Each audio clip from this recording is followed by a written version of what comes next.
Why does everything fall toward the earth? And the story that I like the most is about Dr. Elmer Gates, which Napoleon Hill mentions a lot in his book. Dr. Elmer Gates intentionally cultivated creative thinking. Gates would spend quiet time in complete solitude, allowing ideas to emerge. He held hundreds of patents from private isolated, using his private isolated room to solve problems. He invented the foam fire extinguisher. He improved the electric iron, the climate control isolation chambers, metallurgical inventions. Gates dedicated his life to understanding how human mind can be creative, which is, in my understanding, amazing. So, synthetic imagination asks, what can I do with what already exists? And creative imagination asks, what is trying to emerge that does not exist yet? So creative vision is needed in every human performance, in every human activity. We need creative vision in technology, education, politics, broadcasting, logistics, medicine. Creative vision is always needed in every human performance. And the best side of this is it is limitless. It never ends. Creative mission can be performed always. And talking about my personal experience, this is how I use synthetic imagination. During my years in the logistics world, we were losing a lot of money in our companies because the delays of containers arriving from Asia to Mexico were too much. We were losing a lot of money because of every container needed to be inspected in Mexico before going to customs. So these delays were costing a lot of money to all our clients. So we use synthetic imagination by asking a company in China to do the inspection even before the container be loaded into on the ship. And that really reduced our timing, and that reduced a lot of money for our clients. So that's how we use, by using ideas on an existing system, we were allowed to reduce not only time, but money for our clients. So the source of all ideas, according to Napoleon Hill, may be classified under the following headings. One is the knowledge acquired from our individual experience, observation, and education. Second, the story of knowledge accumulated by others through the same media.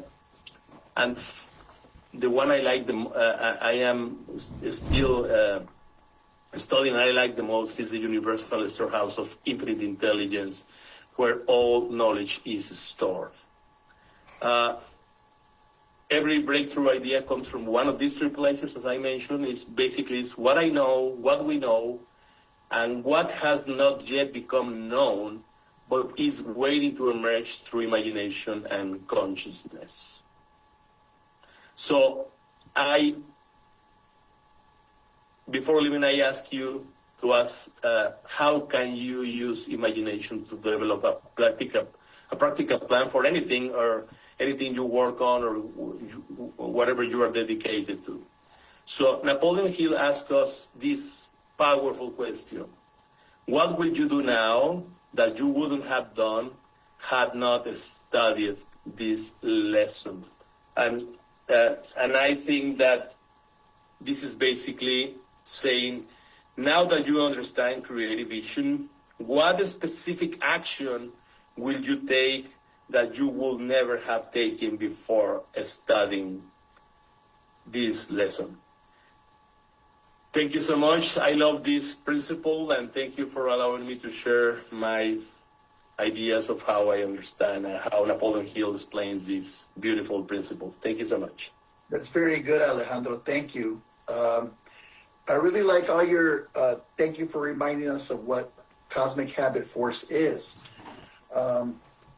I like that you mentioned that it's an inborn thing, which I talked about a little bit at the beginning, is that everybody is born with a spirit that needs to express itself in some way creatively. And so we're all born with that daemon. It's called in psychology, but it's a spirit that is already gifted to us from infinite intelligence, and it needs to be expressed in our profession or as an artist, as a business person. So thank you, Alejandro, for saying that it's an inborn quality. We have the seeds of greatness inside of us, but we have to do a little bit of work and put it in the ground. I also like that you said he didn't invent electricity. Electricity was already there. He just channeled it, right? And put it to good use by his creative imagination, synthetic imagination, using the things that already exist. And I love the examples that you picked out. I think it was Einstein who imagined to ride a beam of light. Like, who thinks of that? Who thinks of that, right? Like, Uriel? Yeah. I think Dr. JB has a comment or a question. Okay, go ahead. Oh, you'll have to unmute. I think you're muted. Okay, there we go. Nice presentation. Thank you very much. I actually do have a question. A number of years ago, I don't know, 15 years ago, I gave a lecture, and a woman from India came up to me. And she thanked me, and she really admired Think and Grow Rich. And she says, you know, this book needs to be rewritten from a spiritual standpoint. And then she suggested I make pilgrimage to India. So I thought about that in my mind. It flashed me barefoot in a loincloth walking to the river Ganges, and so I said, no, I didn't do it. But it's interesting that you made this pilgrimage, you know, for spiritual reasons. Can you share what you learned by doing that? I've always been curious about that. Well, thank you for that question. It's something about my life that I was looking for solution for answers. And the thing is that we become what we think of. The problem is that I was thinking all the time about negative things. And my mind was like crazy and never stopping, all having this, may I say, neurosis, or I was in a negative thinking mood all the time. So I didn't know how to stop this. So that's when I went to India. It's not because in India are all the answers, but India created this environment where I could be in silence and doing meditation. And after some weeks, my mind stopped being so active, and it was more in a contemplation mood. And then after that silence is when positive mental attitude emerged. It was not automatic. I needed to go through this process of first silencing the mind, and then PMA came just like that. So it was a process, but India helped me a lot on that. And thank you, Mr. Hill. Wow, I'm going to dust off my loincloth. I'll tell you that. Well, yeah, it's like That's amazing. I like to use the analogy of like when you go shopping, you get an empty cart, right? But if your cart is full, you can't put anything in it. So I think that's kind of a good analogy of, well, what do we have in the cart? And Alejandro mentioned it was all these negative thoughts. There was no room for positive thoughts because it was already filled with all these negative thoughts.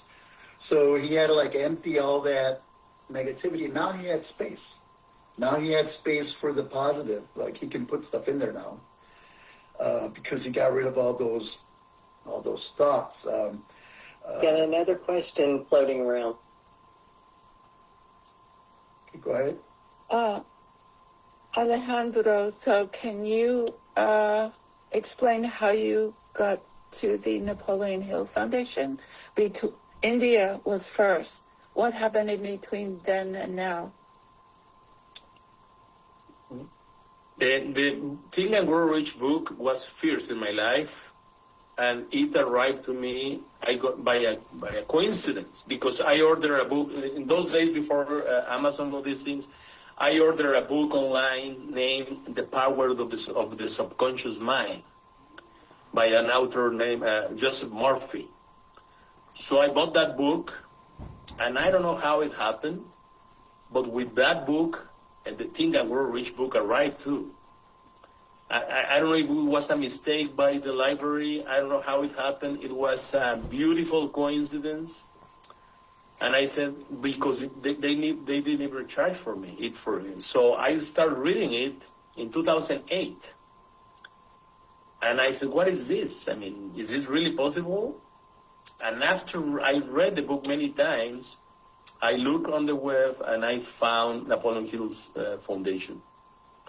And that's when I subscribed. I contacted Uriel many years later, and it was not that actually in 2008. Many years passed because I wanted to go deeper on this philosophy. But this book arrived to me by coincidence, and I don't know how it happened. Maybe the universe had it for me.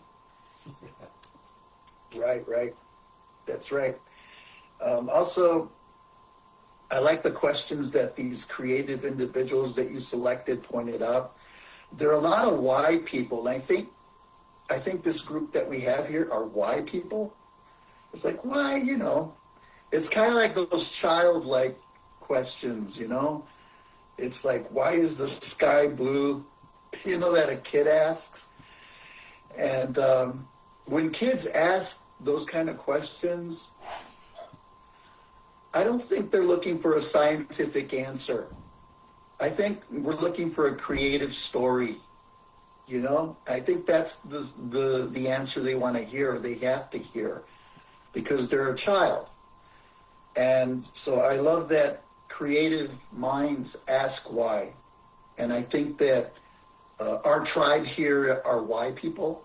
Like, I think most everybody here is like, loves those why, why is this happening, And Alejandro, is an example. Why do I have such negative thoughts? And he went to the task of going to India and finding out, like, what's happening. And he figured it out, thank goodness, and we got him today.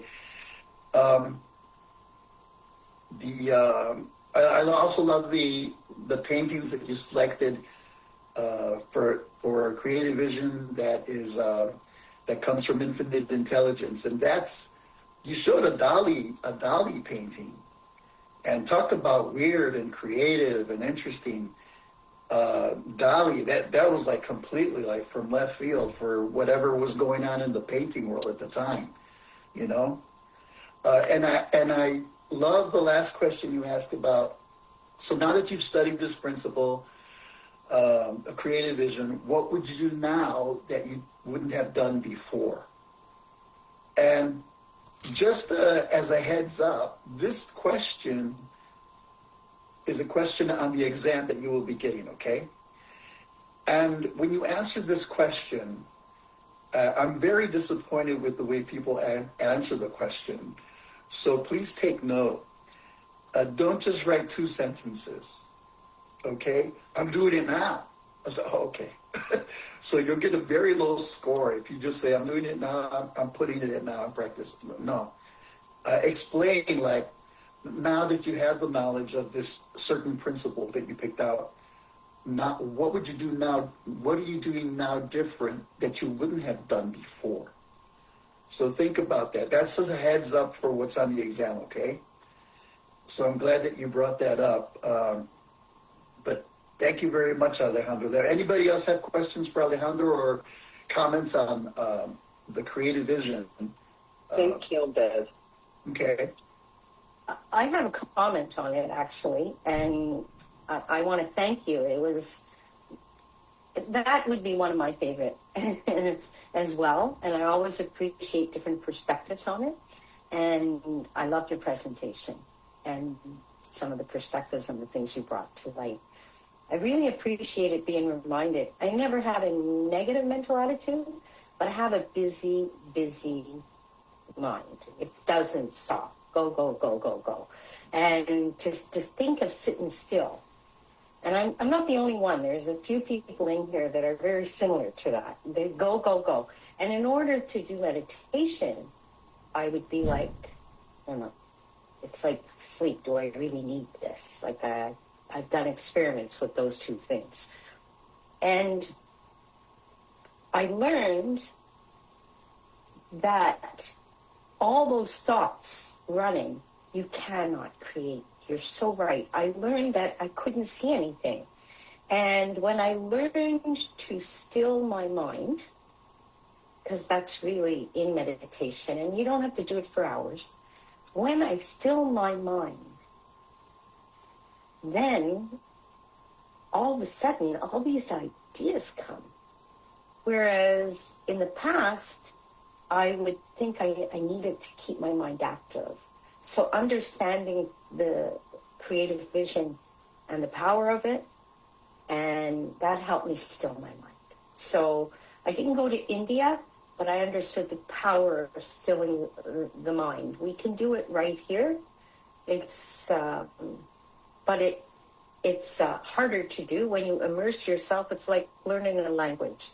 If I want to learn Spanish, I'm going to go to a Spanish country, and I can't help than absorb it. Not to say I can't learn it here, but it'll be faster and more impactful. That would be the difference. So thank you for your shares and being vulnerable to say you would have that negative mind.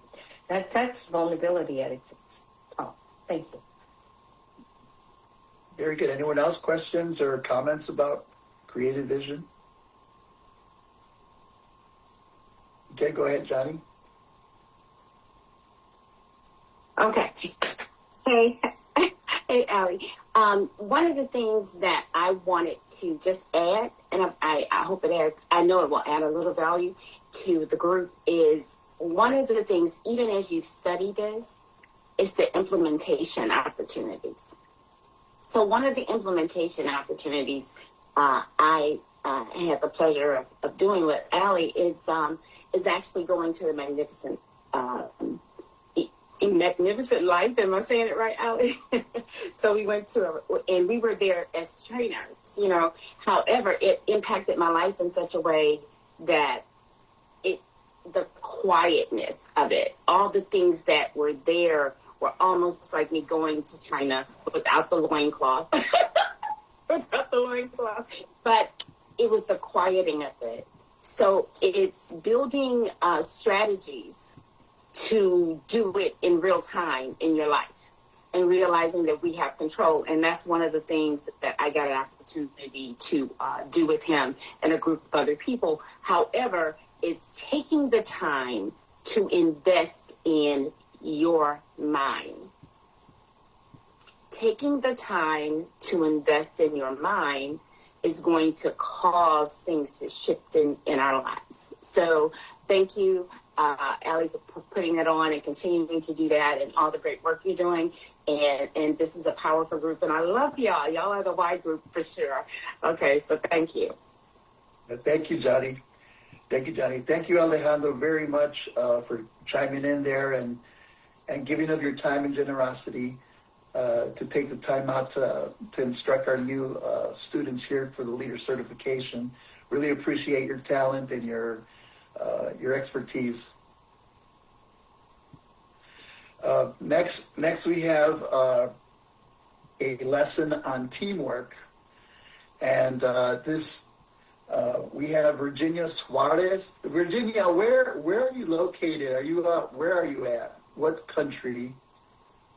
I'm in Argentina. Argentina. Hello, Argentina. Yes.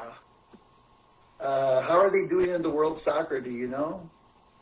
Yeah, we are better than Alejandro yet.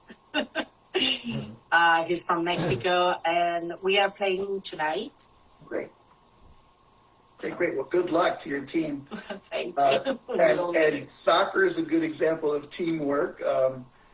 You have to have a lot of good teamwork in there. So, Virginia, can you please give us a little bit background of your, personal, professional, just real briefly, your background? Yes, I have a language school here, and I work with other business people that wants to create business. I am a coach, and I've started like studying Napoleon Hill, like reading the books, and then I found the foundation back in, I think, before the COVID. And well, I didn't travel. We had the possibility to do it online, and last year I went to WISE. So Alejandro and Johnny and you were my teachers there. So that is what I do. And I am an author, I am a writer.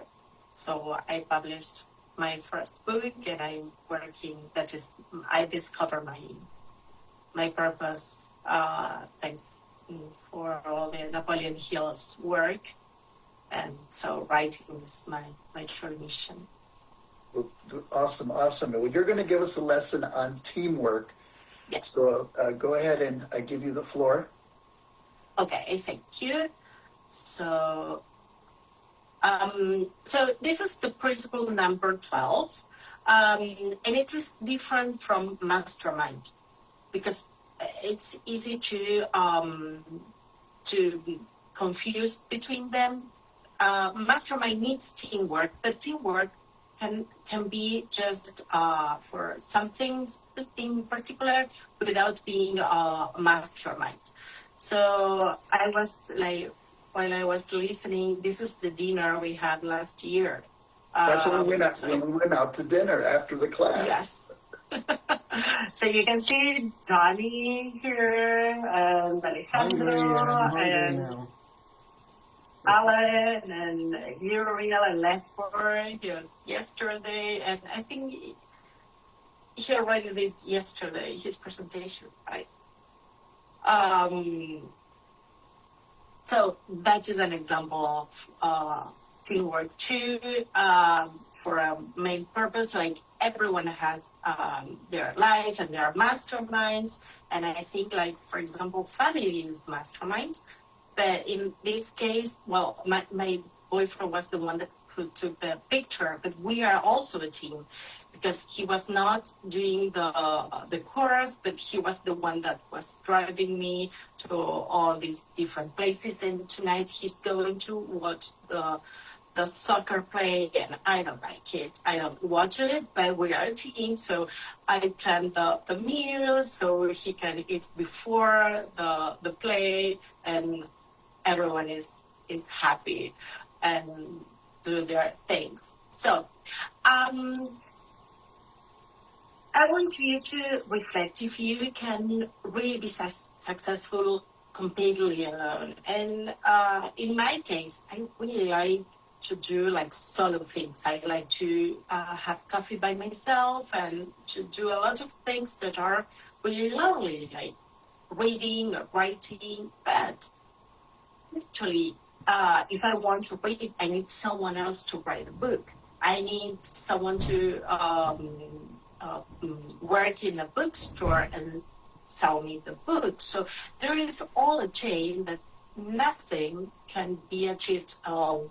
So when I did my presentation, my book presentation, it was in a bookstore. So we worked with the people from the bookstore that works there. We were a teamwork. It was not mastermind. They want to sell more books. They don't care which book is being more sold. And I wanted to share my book. So in that case, we worked together for a week. So we did the presentation, and they continue to go on with their real purpose, that is to sell any other book. So the difference is, like, you have a group of people that they work separate, and then we have teamwork that you work for something, like you are connected, and then you have the mastermind. So the difference between the group of people and teamwork is the power of enthusiasm. Like, if you Napoleon Hill separate that, if you forced someone to do something, it won't last. It's like when you say, "Oh, I have to go on a diet, or I have to go to the gym. If you don't really want to, you won't do it. And you can see that with little kids, that you say you have to do your homework. If they don't want to, it's like they will do it once and they won't create the habit. So the willing cooperation is when it is created by shared goals. Like everyone is like in the store wants to sell more books, and they want to leave early, and they want to have their job done right. And so it's like everyone is playing their parts. It produces enduring power and lasting success. And of course, any sport needs this. So a good player cannot play alone. It happens sometimes, like Cristiano Ronaldo. He's a really good player, but if not all the other team members play good or pass the ball, or it won't work. Or when there is someone that is like, oh, I want to show off and how good I am, and I don't play with the other team members, then the other team members won't cooperate. So, and also with tennis, that is like a solo.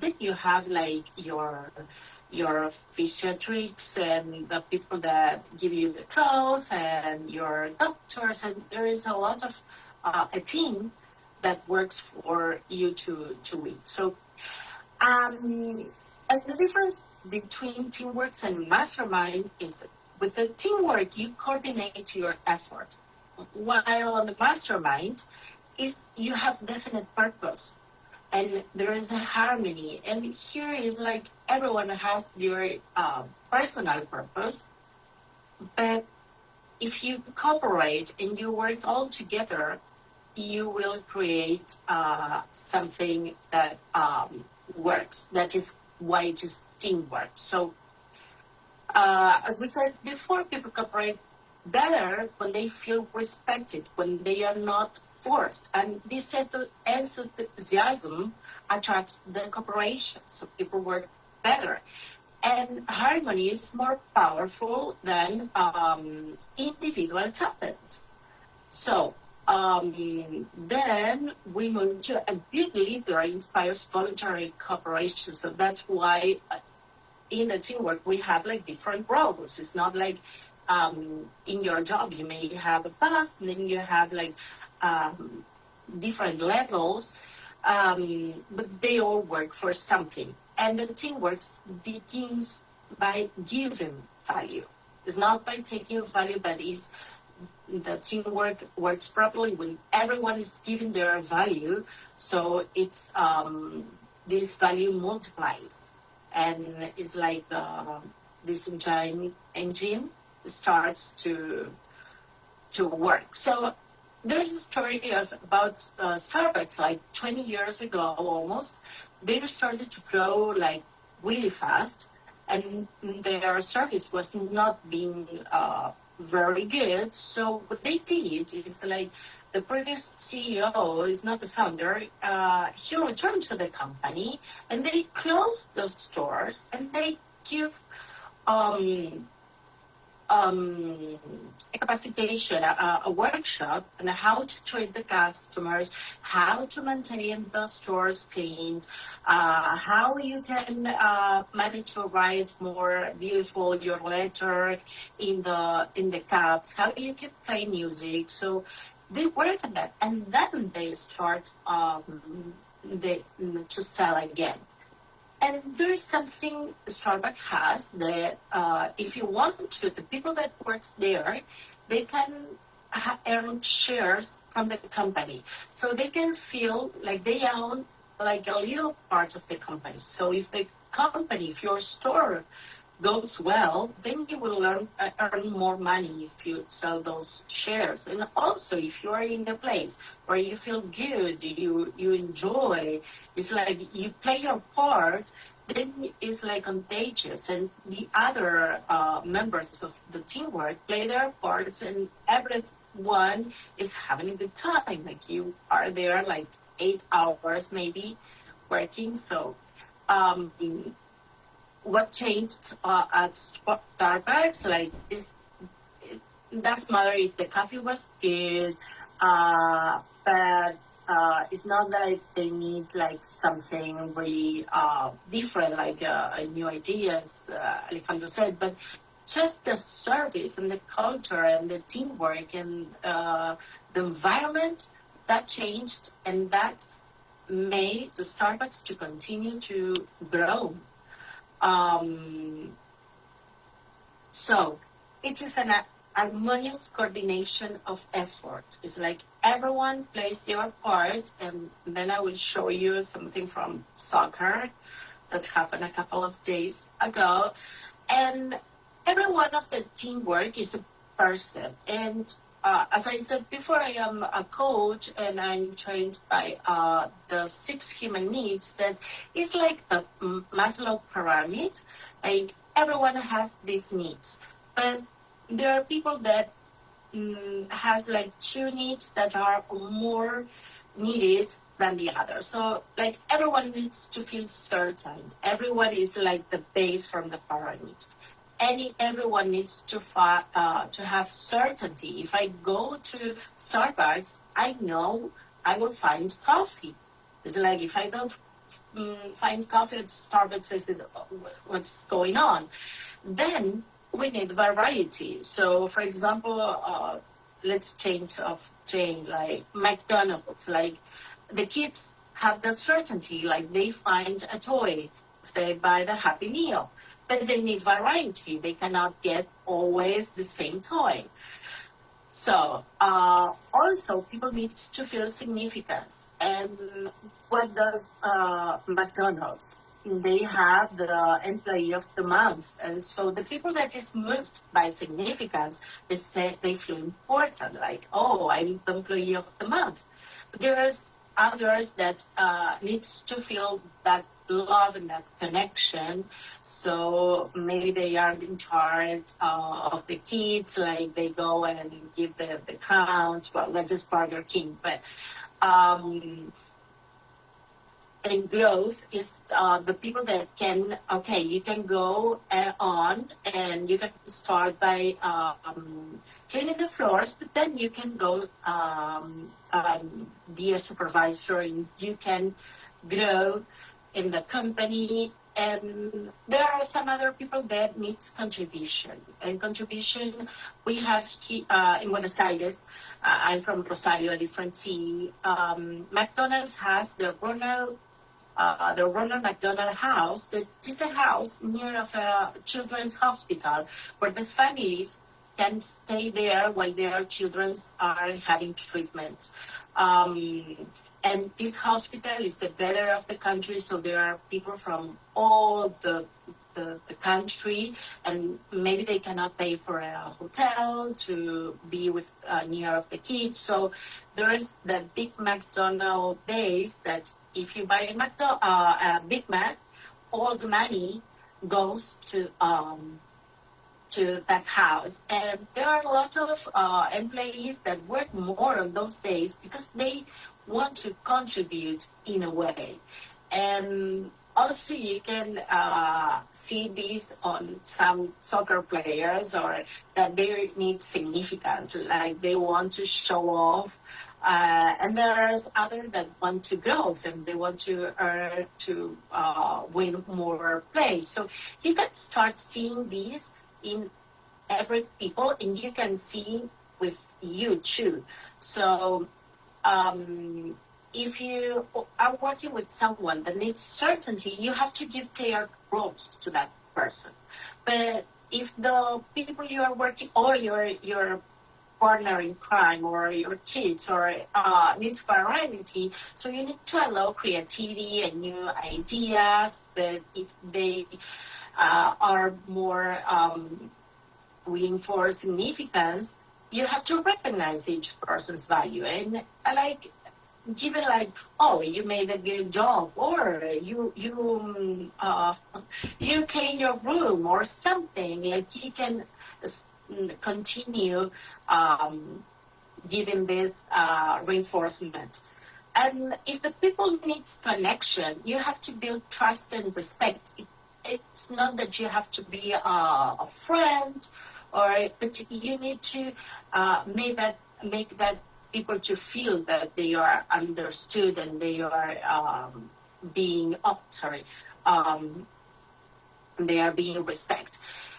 If people want to grow, you have to improve to help that people improve and learn. Maybe there is not something else they can reach, but how they can grow inside, like for learning, like maybe sharing all this knowledge you are getting today.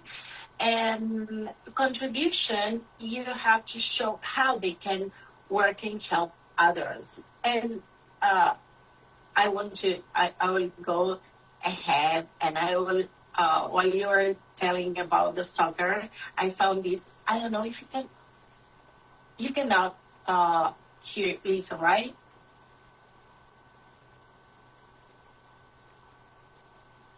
There's no sound, right? Right. No Okay. sound. No. Okay. I will go and I will play from a different place.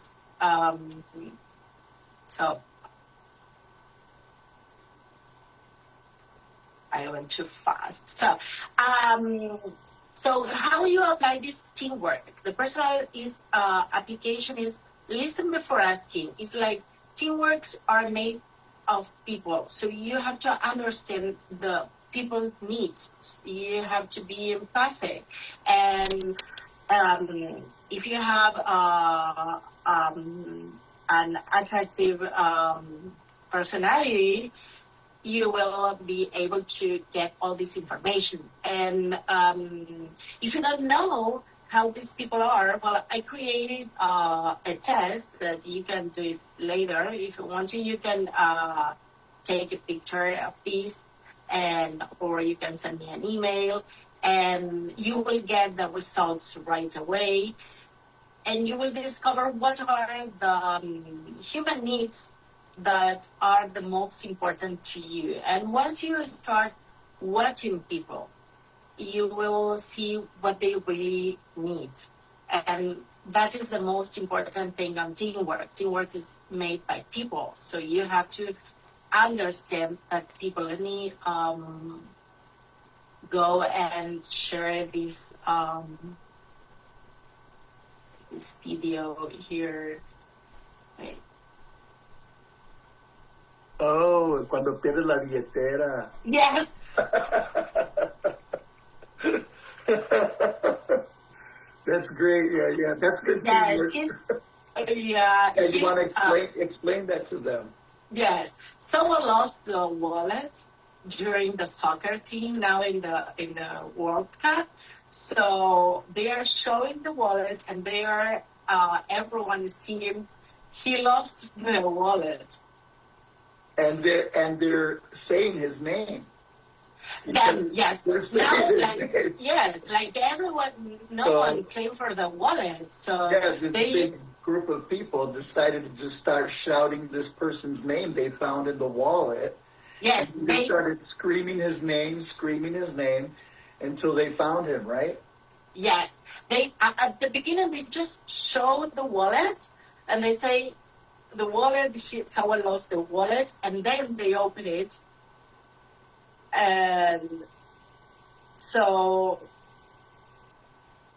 then they first Montero was his last name. So at the beginning was Montero, because maybe you cannot give nothing happened. So then they give the full name, Juan Manuel Montero. And at the end they found the guy. Like, there is a bunch of people that they don't know each other.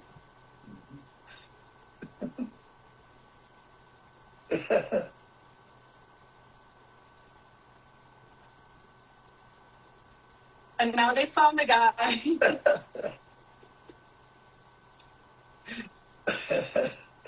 Now they are. Yeah.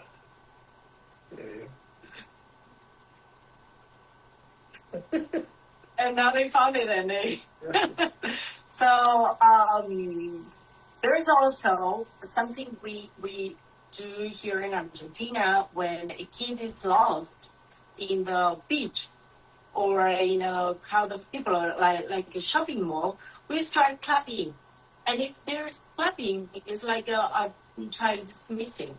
So I mean, if you found the children and it is alone, you say, okay, what's your mom's name? And they start clapping, and everyone starts looking for this key.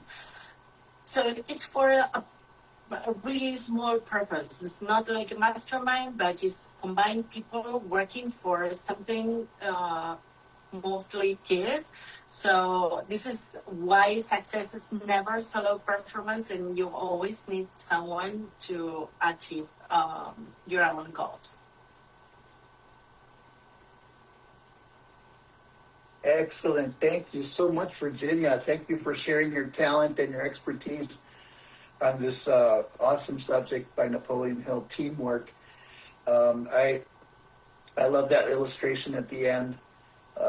It's funny, and it's great that people can come together, and that's kind of like a feel-good contribution, right?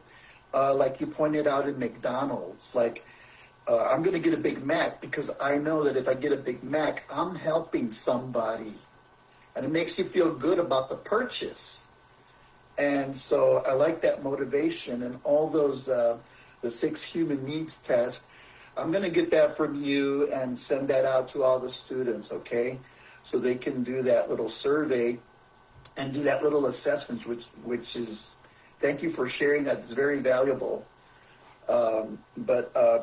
Yeah, I love the Starbucks thing, how they had to rearrange their priorities to be more successful, recognize the employees more. I think they increased their benefits. There's actually a book out, I forget the name, but it's about this CEO lost his job and ended up working at Starbucks, and it's called something like How Starbucks Changed My Life or something like that. Yes, I have it here, but I have to Okay, what is it? Yeah. I found it. Okay, good. It's like my experience at Starbucks or something like that. What is the title? The Starbucks experience. Oh, but the Starbucks. This is from, yes, this is in Spanish. Oh, that's the translation of what they did. Okay, but yeah, the excellent example of how they transitioned to be more effective as a team. And I love all the things that you pointed out, like what the people are looking for, like recognition, like employee of the month, or little things like that, help morale in the service industry. And it's true, you know what? I went to McDonald's this morning. And the service is always consistent. It's always consistent. I'm like, we don't appreciate that because we live in America. We're so spoiled. And I thought about that a little bit. I'm like, this doesn't happen everywhere in the world where you just go 5:30 in the morning and there's people in there working already. And, with a smile and taking your order quickly and saying thank you. And I make sure I say thank you. And so, yeah, we're spoiled. We don't know how good we have it here with the service industry, But yeah, I really love all those points that you put, the human needs point and the certainty, the variety, significance, the connection, the growth, and the contribution. Very, very valuable lesson you gave us, Virginia. Anybody else want to chime in on something they took away or something they loved about her presentation?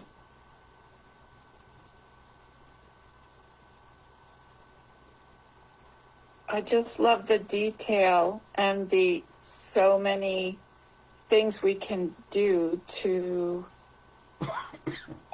create a really good team. And thank you, Virginia. But I have a question because I was taking notes and I missed a couple of things. you listed things we can do: listen before asking, recognize someone's effort, clarify the shared goal, offer help first. What was the point that came after that? Offer help first, and after that, communicate with a better attitude, as Uriel said, with okay. smile today. If I don't know if they want the Yes. the presentation, I can share. Yeah, oh, that would be awesome. Yeah, 'cause Yeah. those are Can you very show good that points. slide? Yeah, sure. Yeah, thank you, Virginia, for sharing your presentation. Yeah, that would be awesome because you have so many good points there.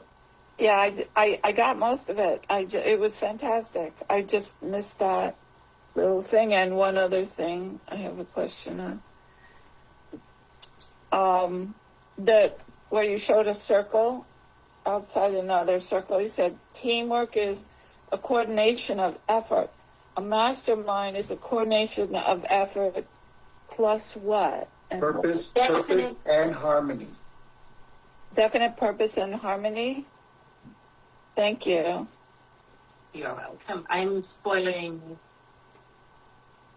mastermind.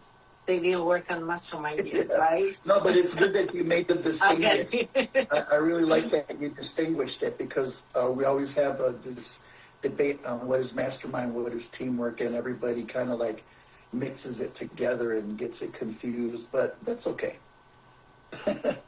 That's okay for the general population. I'm still actually a little confused. So does the teamwork not have a definite purpose, or it's just a smaller purpose? Like everyone has their own purpose, and like maybe in McDonald's, the guy wants to work for their family. That is their main purpose. But they want to work everything properly, so the store keeps growing, and he can work. He can earn their salary. So it's not like a big purpose like on Mastermind. They have a goal, not a purpose. There you go. That's a good distinguish. Oh. Anyone else comment? Questions for Virginia? I want to comment, Virginia. It was a beautiful slide. I'm glad I caught the key principles of teamwork. I even took notes on that people cooperate better when they feel respected, and we know we all want their respect. So enthusiasm and harmony is more powerful than any individual talent. I also like how you put the problem, how the Starbucks grew very fast, and they realized they was losing like the morale and the customer service experience. So it was worth shutting down just to get that in alignment, because it wasn't just about the coffee. And it's not just about the products when we have businesses or services. And I learned that, of course, the hard way as well, because you can grow fast, but you won't have no, that customer morale, and we want to feel good. We want to feel good when we buy things from other people. We want to feel good when we receive it. So thank you so much, Virginia. You're welcome, Tanya. And Virginia, I very much appreciated teamwork because I did Mastermind. It was just so clear. It's one of the things I have struggled with for a long time. So you clearly put a presentation together, and using a company like Starbucks. And I come from the real estate world, and anybody in real estate would really appreciate the way they grew, which would be understandable why they would not have been able to maintain the service. I'm reminded of, I want to tie in as well to Alessandro with a story. You do creative vision, and I think you'll really appreciate this story. So my friend's brother was a client of Tim Hortons coffee shop, and mostly Canadian, like your Dunkin' Donuts they have here too in U.S. and Starbucks. So he would go in, and his coffee wasn't consistent. And this is important for all of us to know. We go in as a client and we're not happy with something. It's not consistent. He went home into his garage, and if anybody ever asked for a double-double at McDonald's, there's a machine called a Sure Shot. So when he got home, he could invent it.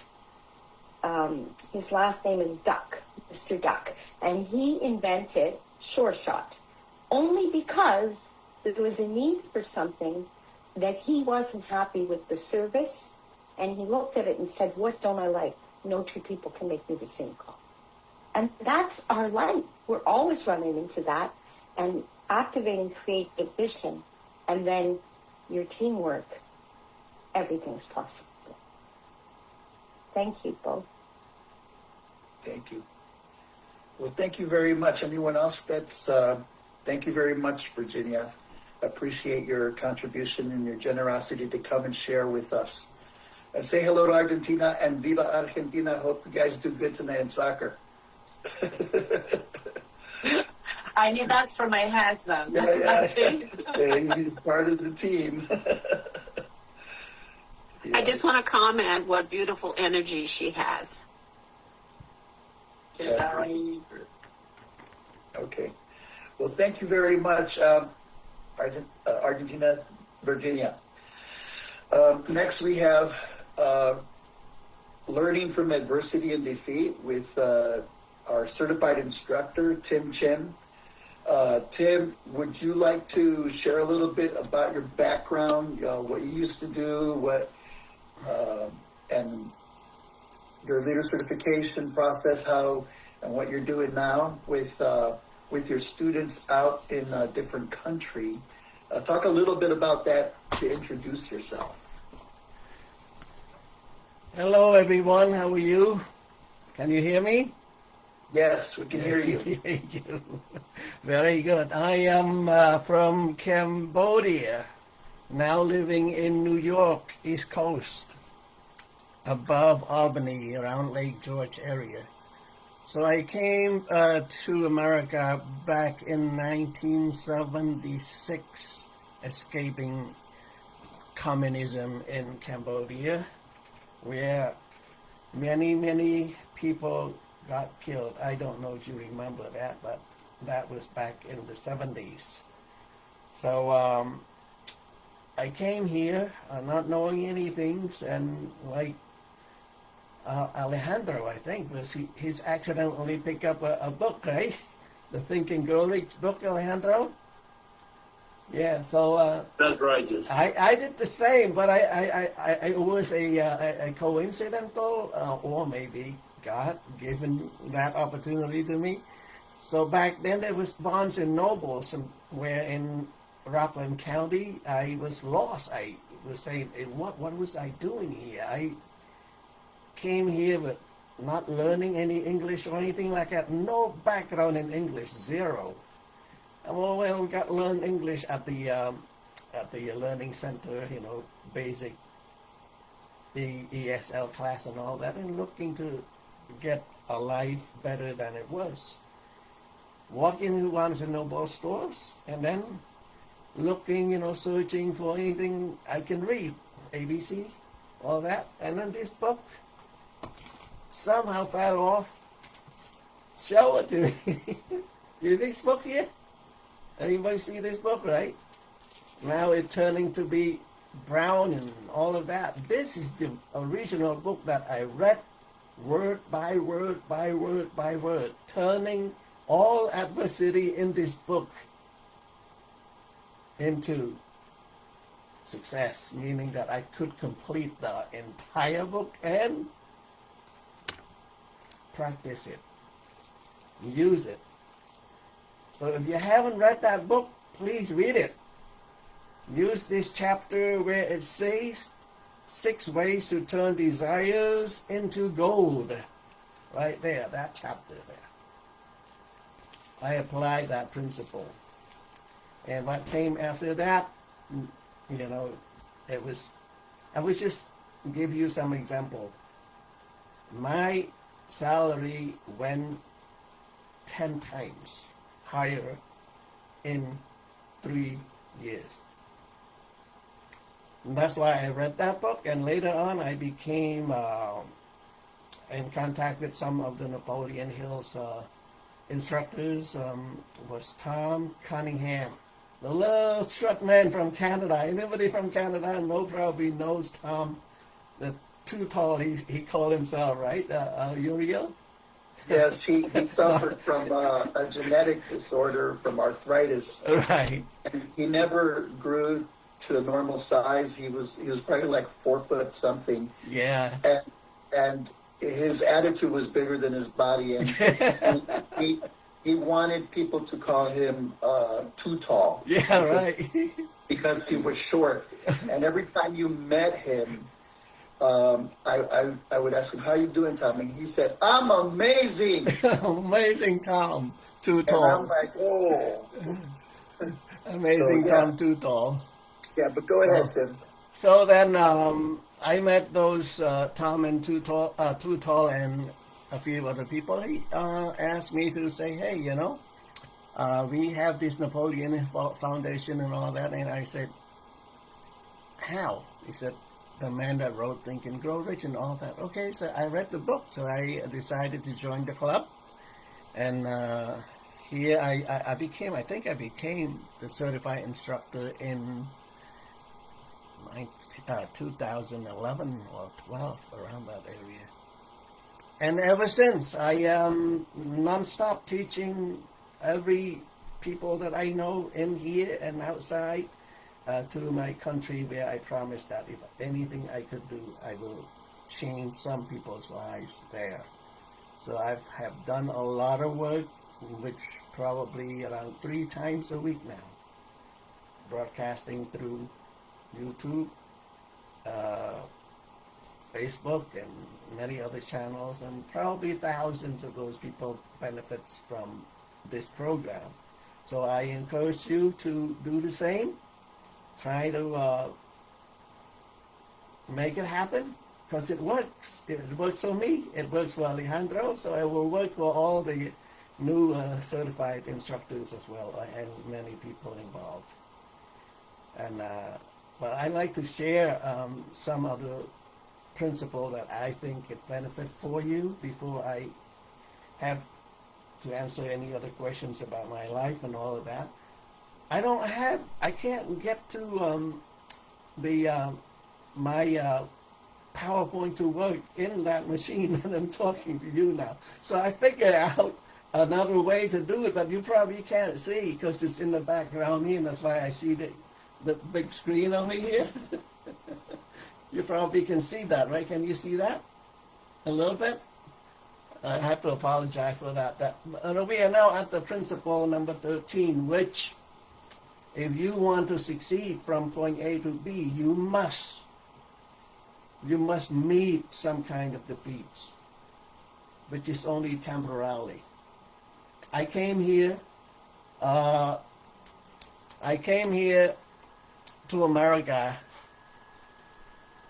with many, many, many, many obstacles and defeats in between. So Napoleon Hill said that you must meet defeats in order to become anything.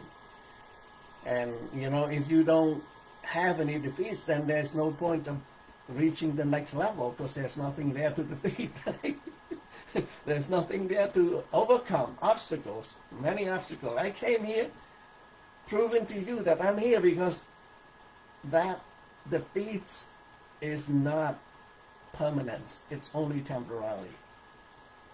Landmines, gunshot. Many of my people got killed on the way with me, but I never give up. I never give up in learning new stuff. I never give up in becoming one of the very somewhat successful American, first generation American from Cambodia and all that. And then I spread all this philosophy to my people and also in America. So many obstacles involved. And over here, it's just every defeat, every disappointment, every adversity carries seeds of equivalent benefits, and that's true. But you have to look for that seeds, or those seeds, or a seed in every defeat. It's there. It's there. Pick that seed up, germinate it or whatever you have to do, water it, plant it, and all of that, and make it become reality. Make it become reality. I make some notice because I know that our friend Jurel will give me some time to talk about this thing because it's very important. You can't get to where you want to get without facing all of these things. And some people give up too soon. Give up too soon. If I give up too soon, I'll be dead.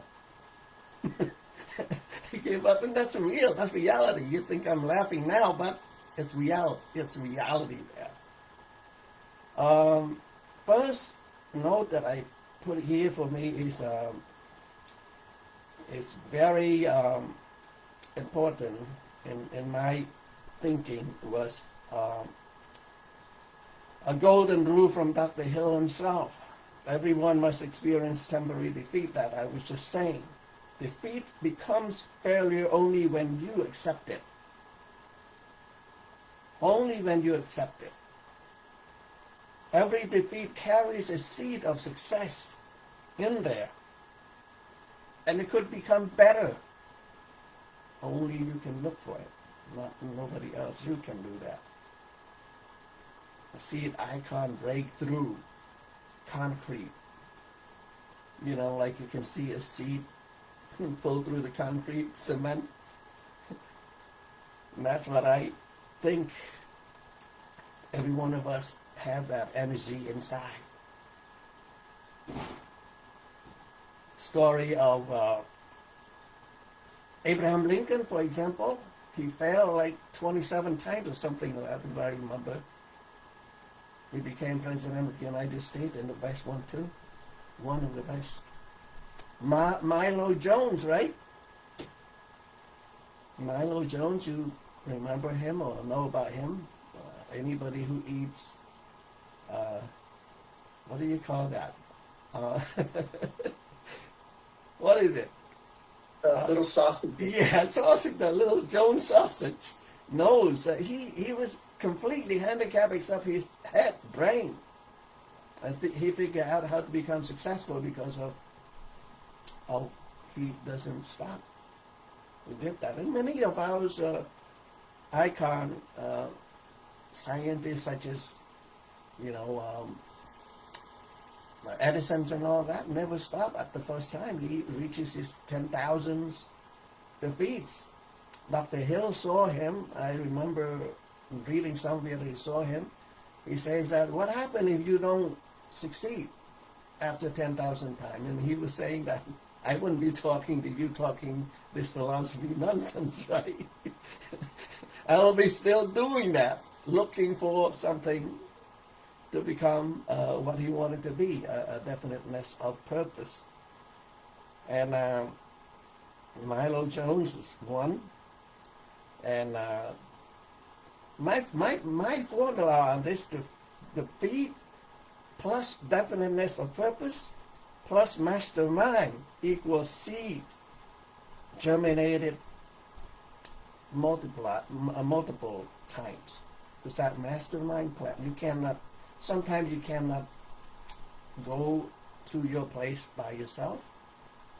So it's the mastermind plan now. Come to help. I could not come to America on my own or escape death by my own.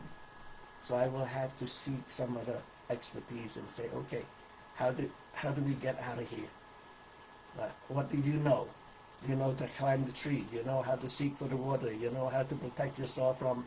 Do you know how to look for direction east, west, south? Use it as a direction where, because you don't know how to get out of the country. So you have to form that mastermind alliance with some people that you don't have the expertise. And normally what I would want you to probably look into the thing that what are the main stumbling blocks? I've learned this through reading and from memorizing. The 5 stumbling blocks that kill the seed of that thing that we're looking for, the seed that lay behind every defeat. There's 5 stumbling blocks. One is you don't have definiteness of purpose. You don't know where to go. And 98% of the people don't. 98% of the people let the devil use their brain as a soccer field. Like okay, negative thinkers, those are people who allow their brain to be used by the devil. I read the this book here. That's why the outwitting the devil thing. I enjoy that book. Read it. It's fun. It's fun. How the devil stopped you from get to where you want to go. If I had that devil stop me, I'll be among those millions of dead in Cambodia. I'll let you know. Lack of persistence is number 2. Give up too soon. Number 3, negative mental attitude. You can't get there if you're saying, it won't work. No, you can't get out of Cambodia. There's too many animals out there in the jungle. Oh no, there's millions of landmines. Oh no, once you get to the border, they're going to shoot you anyhow. Why escape? Oh no, you won't get there because there's no food. There's no waters. Those are negative people that's laid there behind, and they all die because of they have no hope. And then the number 4 is the no self-discipline kind of thing. That's number 9, principle 9. It's very important. If you don't have self-discipline, read that, chapter 9.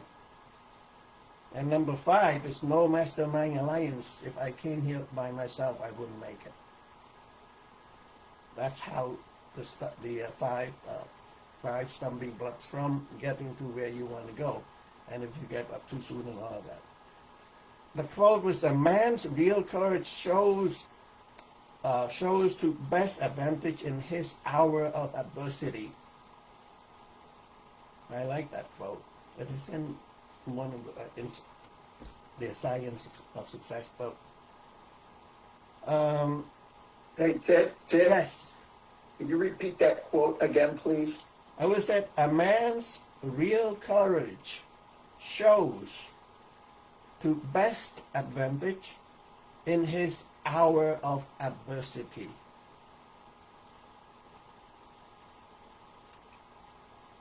The best quality of people, I think, comes from that. Without those adversities, it would be too easy to live. You probably let your life lead you rather than lead your life, right? I think so. I think so. And then the bigger shock from adversity, the greater of the seed, the greater the seed is. So the seed that come from that adversity, if that adversity is strong, the seed is also strong and stronger too. It looks like you're bouncing the ball against the ground. The harder you hit, the ball goes up higher. That's how the seed works. You know, like the story of World War II and all that, America wouldn't be America now if we didn't have that major shock. You gotta read the history a little bit. I don't know that much, but that I believe that made America as it is now today. So your teams, actually, I don't know if you have teams. When we used to go to Ireland and all that, we had team, one team does this principle, the other team do that principle and all that. you will find somebody who learned this principle 13, and I think it's important because it's too soon that people give up and not using that as their adversity to advantage, right? Then what are you going to do when the defeat overtakes you? I only use 3 steps. I'm sorry, I don't have that presentation like PowerPoints and all that, but you can write it down and you can read it later. From Dr. Hill, he says step number 1, stop counting losses.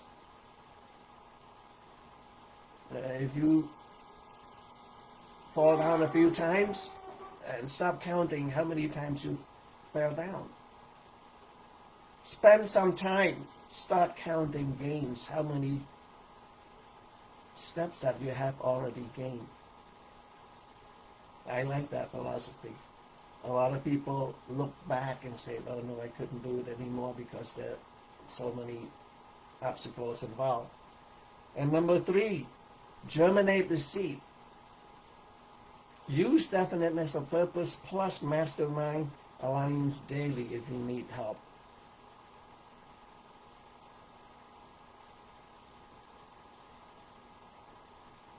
And in closing, I think all leaders should pledge this. That I will not fear defeat. You go back home, you say that every day. I will not fear defeat. It may reveal powers I didn't know I possessed. I will not fear defeat. I may reveal powers I didn't know I possessed. And in closing, I just have this slide of me.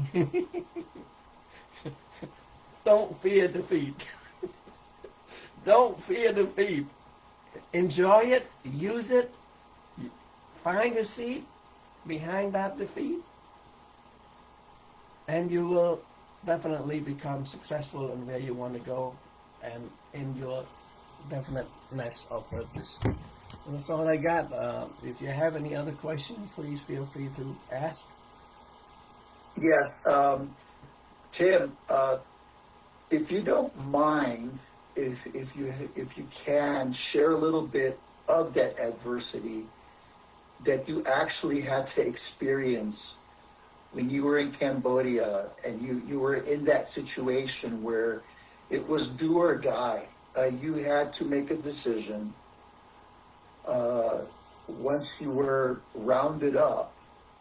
And can you share a little bit about, because I like how you share about that journey of leaving Cambodia from your hometown, and then when you were rounded up, and then when you decided to actually make a run for the border. And could you share a little bit of that journey? Because I think that's very good illustration of adversity, overcoming adversity. Yes, thank you for asking that question. That is one of the most important part of my life. There's two parts of that. One was taking risk.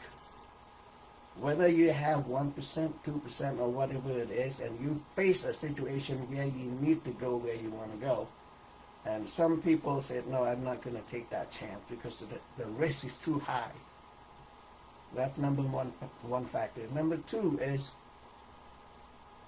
if it's in our book, it says that successful people make decisions very quickly and don't change or something like that, right, Julio? And failure people tend to do the opposite. The opposite. So I was rounded up to be executed, as almost 3 million people were executed in Cambodia in 1975. They rounded us up and put us into this compound where in particular group, that group of mine was around 72 people like that. Not knowing where they were going to send us to be executed. I didn't even know that. But then there are some other issues where some clues was given that, okay, you're not going to go back to where you promised to go. You were going to be executed within an hour. Now, waiting to be executed and knowing so, and knowing that there are guns around you, that guns, we have people with guns, people with grenades and all of that, you know, from two different sides. And I was thinking, now I have an hour to live or an hour to die. What would I do? A decision had to be made very quickly.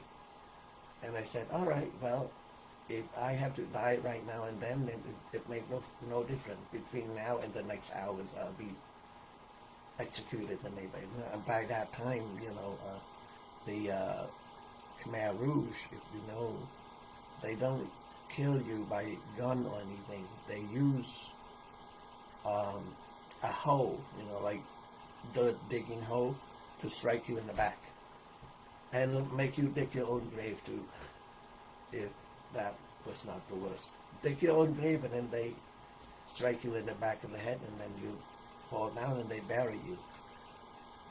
So I was making that decision as I jumped from the line, running a few feet, maybe about 10, 20 feet, and then I heard the gunshot from two directions, one from the front, the other side from the side. This is where I believe if at that particular time, I believe that if there was God that saved me from those bullets that flying in the air, you know, or right by the sand where I was running, it was like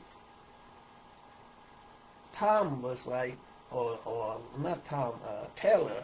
Taylor was pretty good in description about the movies called something, I forgot. There was the movies that the guys got shot and all that. What was that movies? I forgot. Killing Fields. I'm sorry? Killing Fields, right? Yeah. But the bullet was kind of slow, not striking me fast enough. I feel like I was running faster than the bullet uphill. Wow. So I was, well, you know, I mean, I'm here, so definitely I was not shot right then and there. I run and zigzagging through about the size of a football field. Then I got to the jungle. And that was the first decision that I had to make. I said, okay, I prayed to God. I said, if there was God, then I wouldn't be shot. Then I was not shot.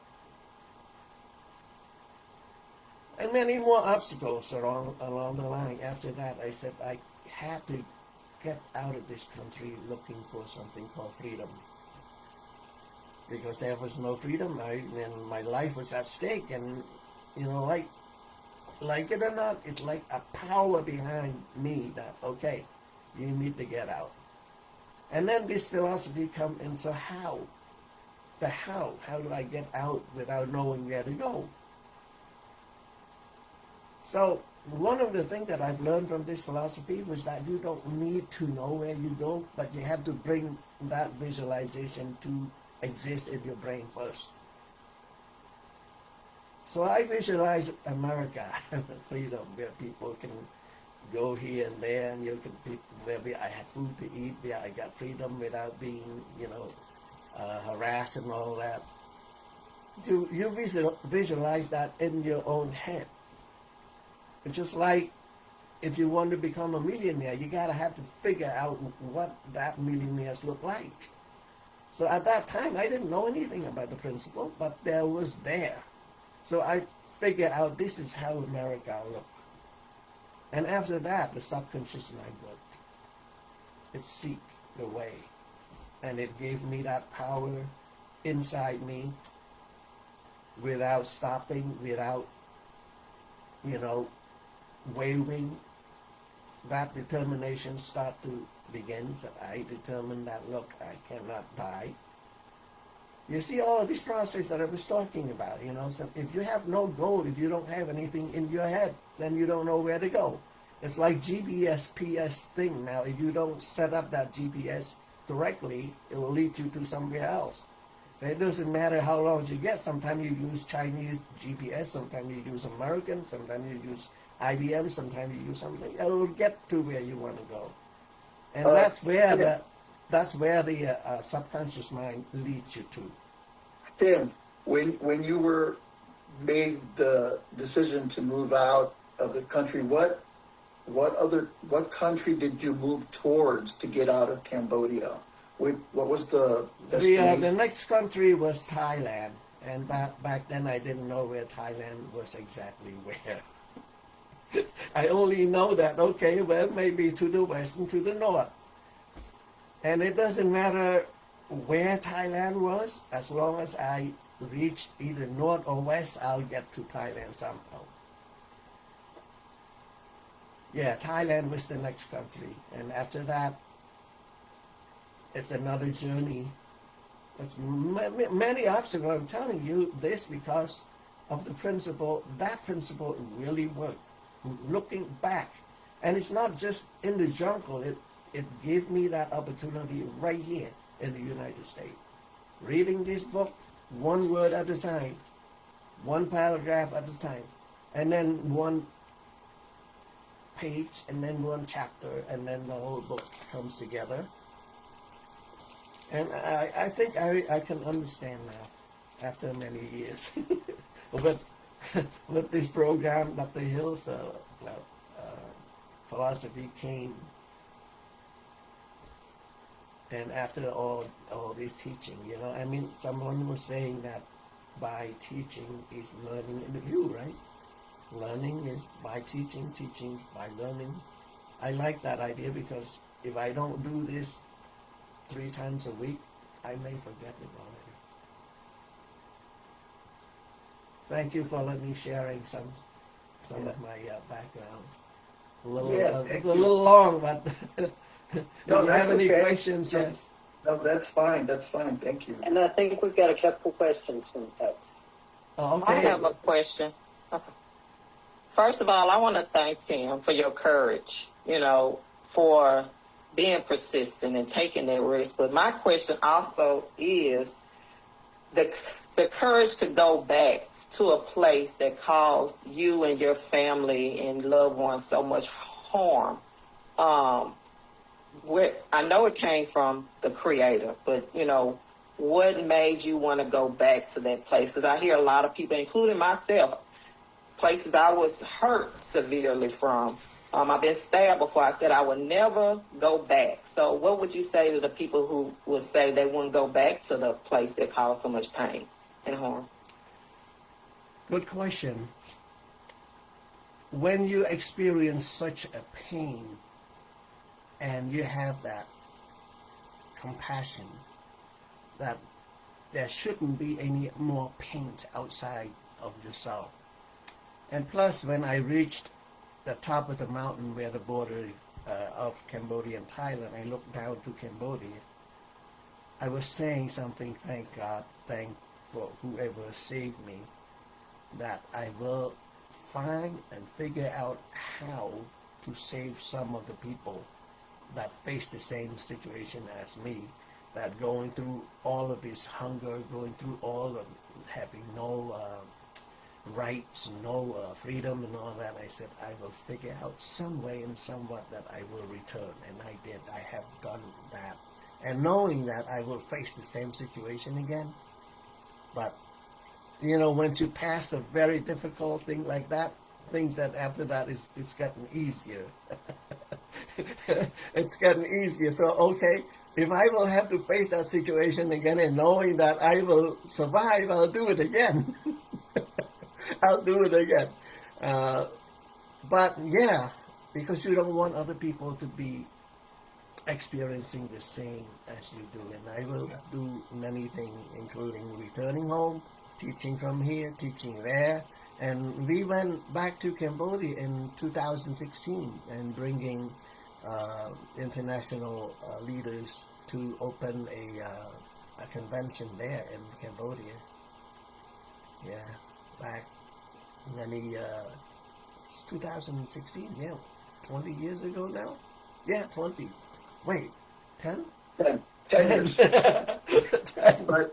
But Tim, actually, I would like you to share a little bit about that, because this is the person I was talking to you about when I was explaining Maslow's hierarchy of needs. In order to be a self-actualized person, you have to have basic needs like water and food and shelter. Well, Tim Chim took several certified leaders to Cambodia to start a Napoleon Hill sessions out there. And they were ready to deliver the program, and discovered that the people didn't have enough water in a certain village. So if you don't have water, if you're not being fed, if you're not getting enough sleep, you can't absorb the principles of success if you're lacking basic needs. And so, Tim, you want to tell a little bit about what you encountered and your efforts to make wells in villages. Talk a little bit about that, please. Sure, yeah. We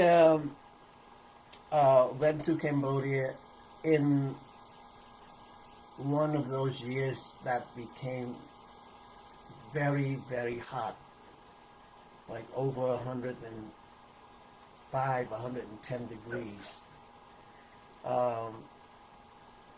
Some of us got sick, like Taylor got sick, and everybody. Tom couldn't walk that far. Tom, even though he had that condition, he enjoyed the trip very much. I love that guy.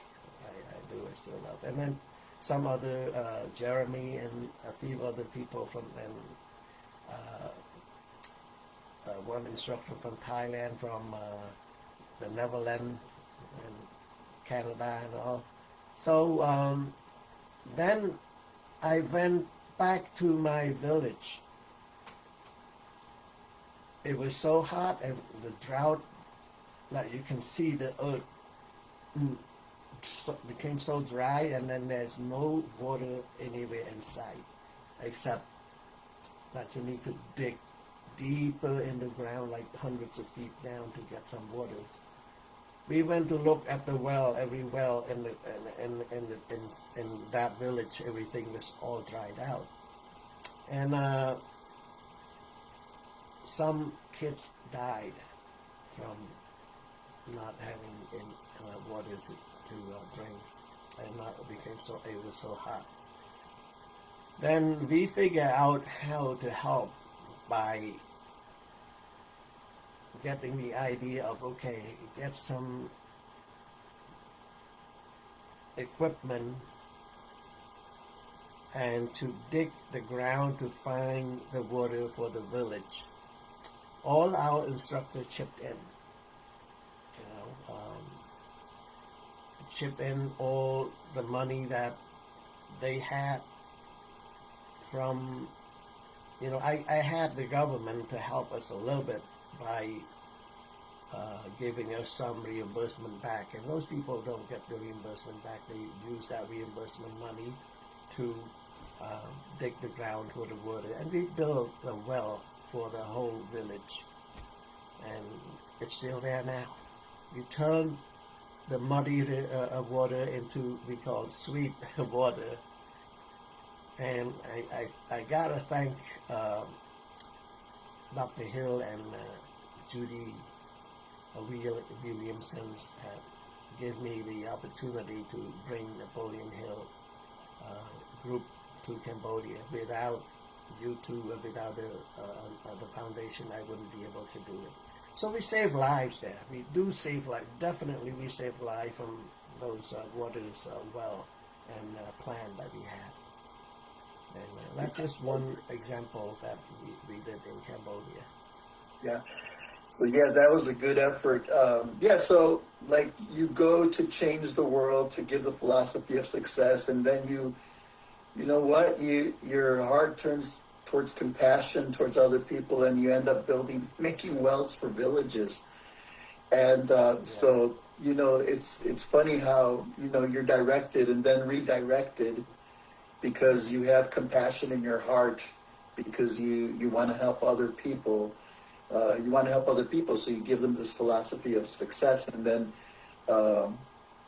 you're challenged with, well, what do I do? What can I do?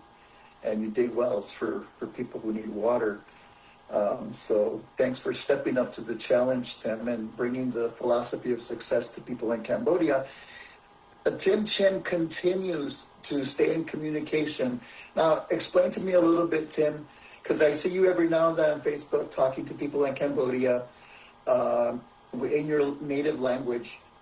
And so is this a classroom, like a classroom setting, or is this just like people at their houses, or is this people in a classroom situation there? Wherever I can reach, Azuriel, I teach people from their own home, which now they are very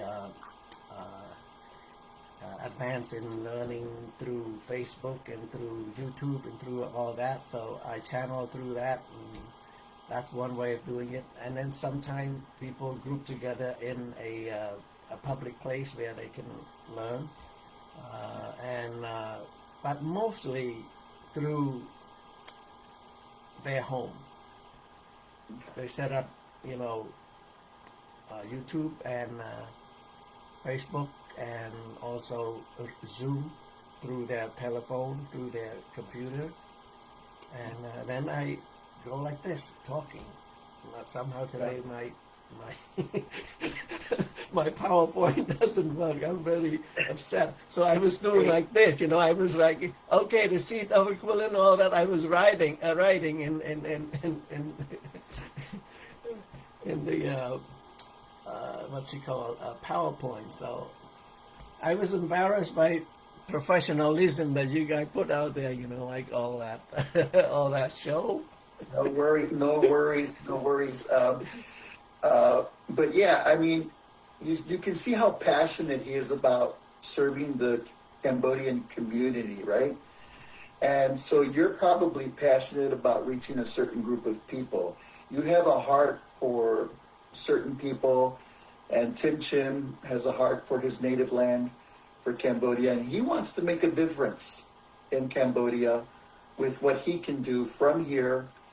Thank goodness for the communications that we have now. But he does this all, you do this all for free, right, Tim? For free. And sometimes it costs me money, but that's okay. Yeah, sometimes it costs you money because then you have to get well. That's okay. Remember, I didn't have any money. Now I owe people millions from Successful.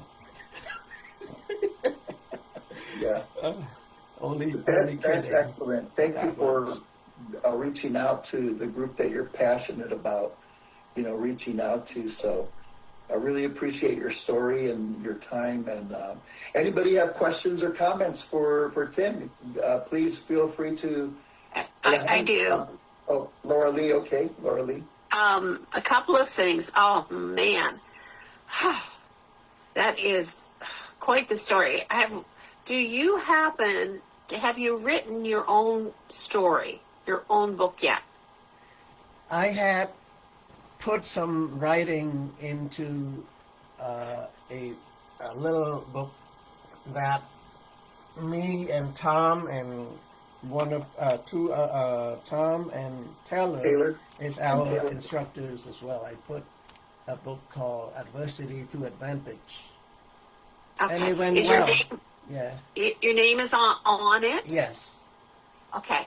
I am blessed to have been introduced to a movie producer in California that loves stories like this. And I'd love to, if you're ever interested in that, I'd love to connect the two of you. Oh, sure, yes, yes. I would love that. I would love that. If anything else that can make the world different in terms of getting people to What he overcome did, obstacles he and takes it all from that. people's own, like their own novel, Yes. first before, and then he takes that and puts it into a movie. That's where so that he gets the story.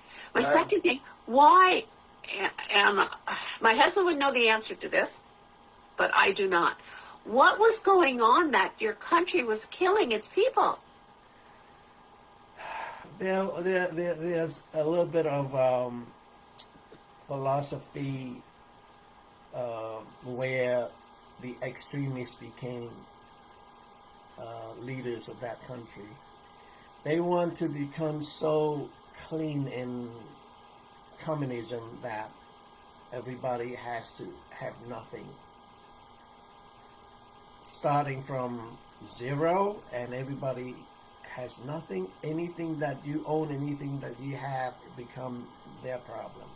So that's why you probably look into the history of Cambodian by millions only wearing one color, which is black.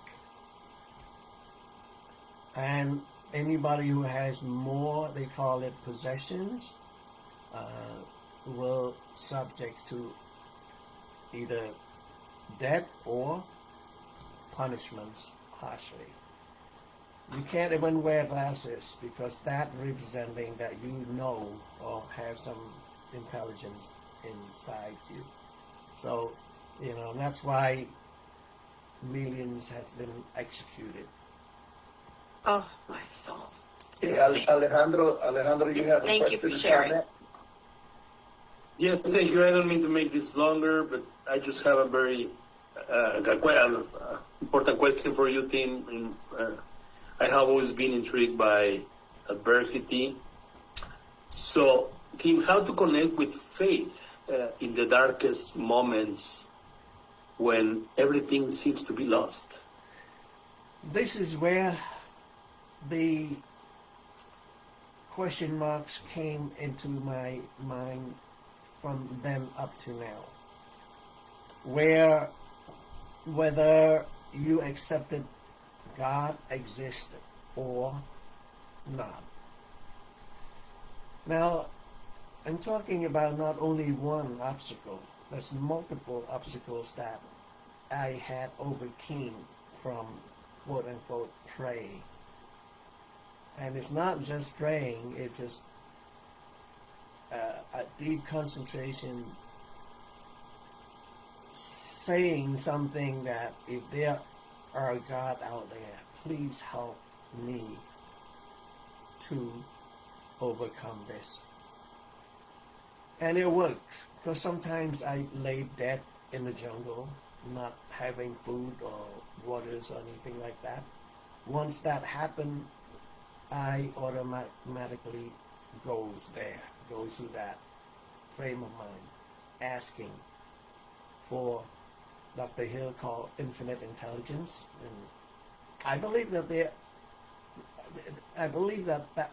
infinite intelligence, the connection between your mental or your mind to the infinite intelligence, that you have to raise that frequency so that you can meet, and somehow it will direct you to where you want to do by overcome whatever you're, at least in my mind, that it works every time that I ask for. Now, that's how I believe in infinite intelligence. And this philosophy talked a lot about that, infinite intelligence versus your subconscious mind. Because by then, all my subconscious mind was open up for any help. So once you open up for help like that, I believe that the help is already there for you. Whatever the direction that I was given, I did that. And I didn't mean to preach religions or anything, but that's how it has helped Well, me. he asked, Yeah. so Yeah. thank you for answering. Yes. But anyone else have a question or comment for Tim? Please feel free at this time. Before we get ready for Dr. Hill, Dr. JB is coming up next. So anyone else comments or questions? No? Okay. Well, very good. Tim, thank you so much for taking time out and helping us with our certification this year on Zoom. I really appreciate your time, your kindness, and I love the compassionate heart that you have in helping others to make the world a better place in which to live. And your continued efforts with helping your Cambodian people there and your efforts there. So thank you very much, Tim. Thank you, Juriel. Thank you, everyone, for hearing my story. I appreciate that. We'll see you next time. Thank you, Tim. Stay in touch, Tim. Thank you. Yes, thank you. Okay. All right. Well, Dr. Hill, are you getting ready to set up here? I guess so. Very good. Very good. Tim, that was wonderful. Just wonderful. Yeah. Thank you, Dr. Hill. Amazing. But yeah, next up we have our one of our board members from the foundation, but also one of our students of Napoleon Hill, because I remember one day we received an email from a person named Hill and says, question, how do you take your courses? Can I sign up for your courses? And I was like, sure, we can help you with this process. Why don't you take our class from Napoleon Hill? And he was, I'm interested in taking the class. I said, okay. And we ended up finding out that he is Napoleon Hill's grandson. And I'm like, what are the chances of that happening? But I love the stories that Dr. Hill tells about the first time he was given by his grandfather, Think and Grow Rich. And unfortunately, he doesn't have it like Tim has it. Tim has his book that he purchased, like, I don't know, from 20 years ago. And you can tell because it's all rattled and all muffled and yellow pages and falling apart. Well, I love the story that Dr. Hill tells when he first met his grandfather, and his grandfather gave him a book, Think and Grow Rich, and some money, and he lost the book and he spent the money. Well, I gave the book to a girl. Oh, I'm a girl. It's always a girl. She was trying to change her life. I didn't realize she was trying to change her life by marrying me. Oh, okay. Okay, I well, escaped that, but I never got my book back. I never got you. I went to a good cause, but you never got your book back. Okay. So, yeah. So how do we value the moment? How do we value that which someone is giving you? How do we appreciate the moment, the time that we spend with our loved ones and the things that they give us? But yeah, it's an honor to introduce Dr. Hill to you, and what he has to share is very valuable. He's bringing a new depth of knowledge of Napoleon Hill, and not only to Napoleon Hill, but the principles with his background as a doctor. So, Dr. Hill, whenever you're ready, would love to hear what you have to share. All right, a little bit about me. I am a retired Marine.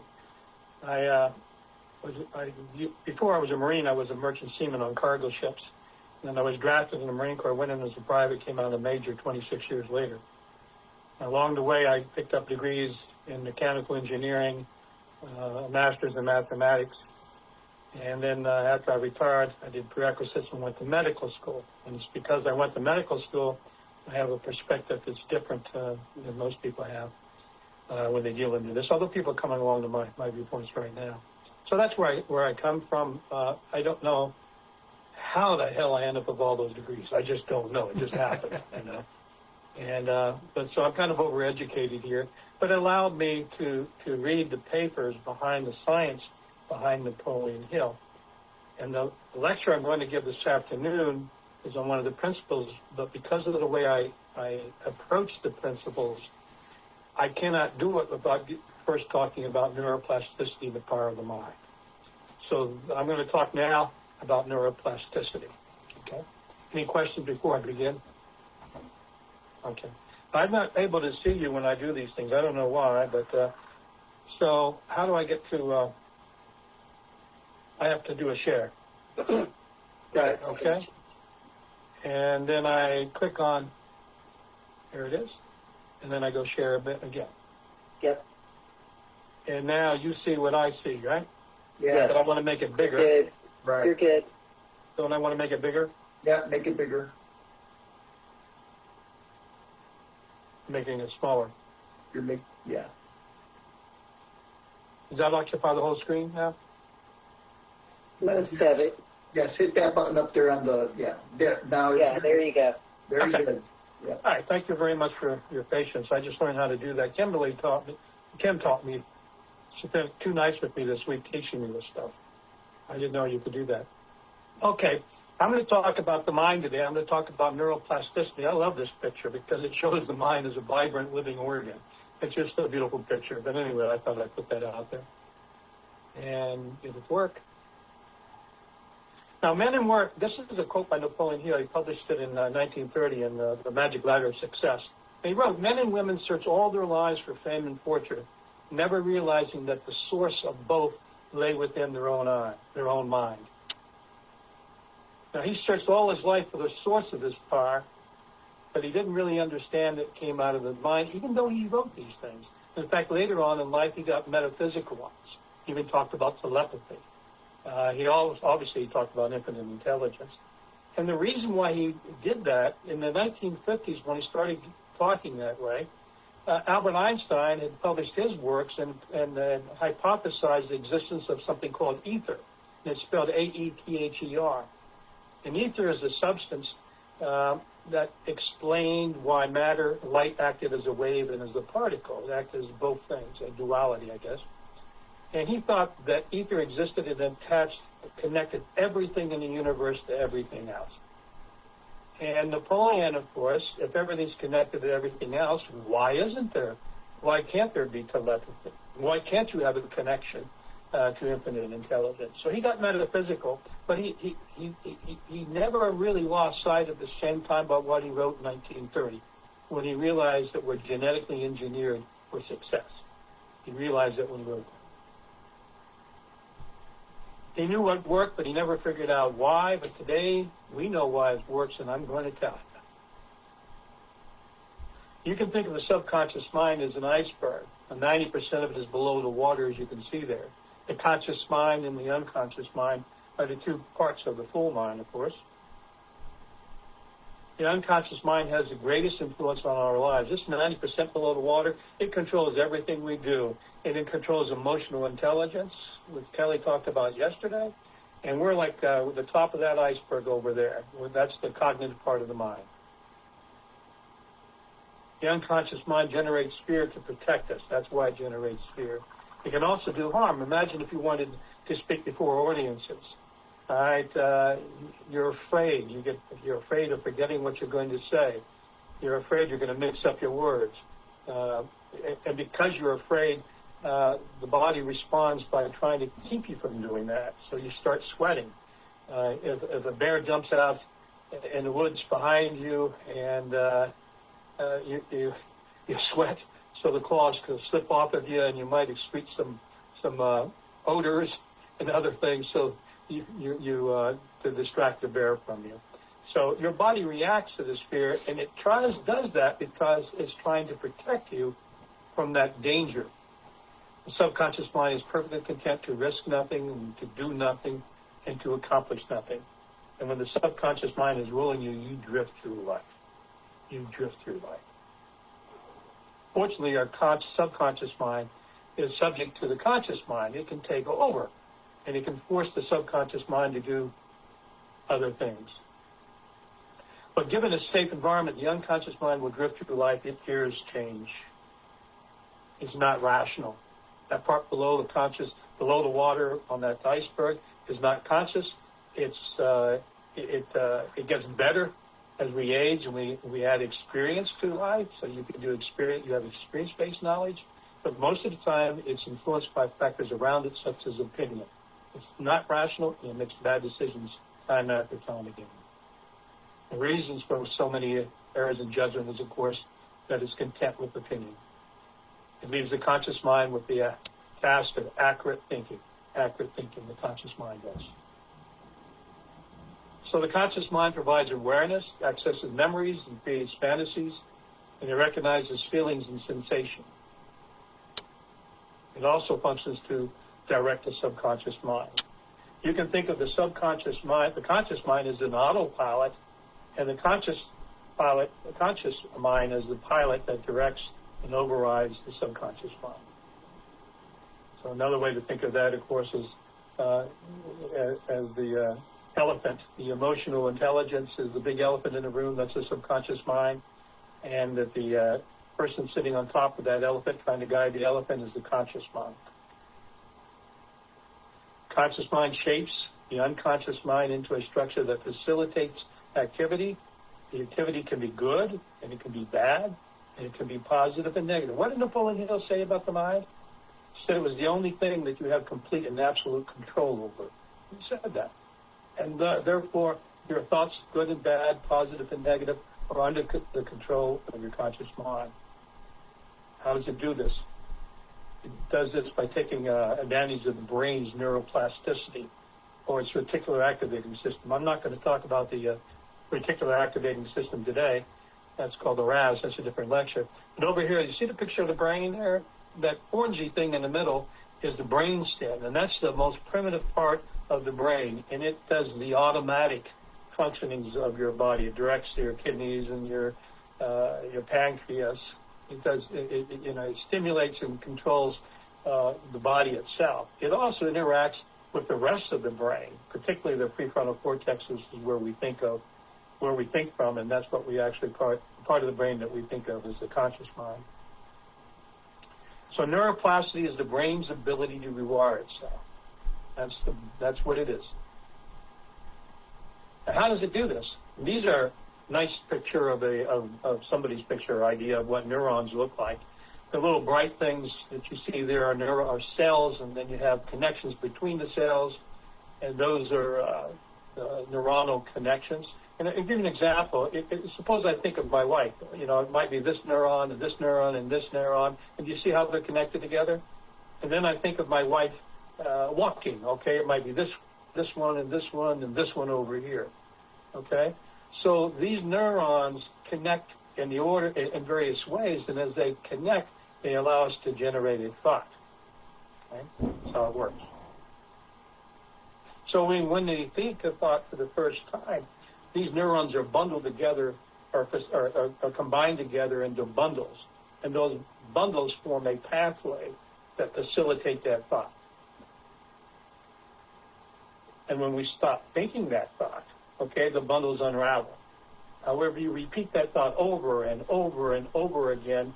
When you stop thinking it, they stay bundled to some extent.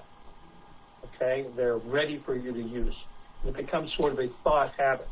That's why when some people are obsessed with thoughts, particular thoughts, whether they're good or whether they're bad, or whether they're given to hedonistic thoughts, those bundles are there. They're always there, and they're accessing them, and they're getting stronger and stronger and stronger. And that's why you have to be careful about what you do. So repetitive thinking, the same thought reinforces the memory. It builds a stronger network of bundled neurons, and a network that's able to return its structure until needed. We say in neuroplasticity that neurons that fire together, wire together. Remember that term. Neurons that wire together, wire together. So if you think a thought, you're wiring those neurons together into a pathway. You ever heard of James Allen? Actually, I have a book here. James Allen wrote this little book. You see, as a man thinketh. James Allen first described this mechanism as forming grooves in the brain. He thought it explained why repeating a thought became easier with repetition. So this is a nice little picture of a bicycle path. And you can think of this as a groove in a road. And if you're coming into this entrance of this path, it's easier to go down the groove than it is to go through the weeds along the side. And if this groove happens to lead to negative thoughts, how do you get around that groove when you're coming in? Well, you have to force yourself to take a different pathway, away from the darkness to the light. And you do that by taking control of your mind and thinking positive thoughts, affirmations perhaps, various different ways that you can control your mind to create a pathway that can lead to good results, away from the dark and into the lightness. The thought pattern becomes a habit. Becomes a habit. Remember how you break habits? You can't do anything about that path in your brain. It's already there. So you go to the entrance. And once you're at the entrance to that pathway, you start creating a new pathway from that entrance. The new pathway becomes a bigger and stronger pathway than the old one. And then you can break that habit. Simply put, a well-used brain pathway is easier to traverse.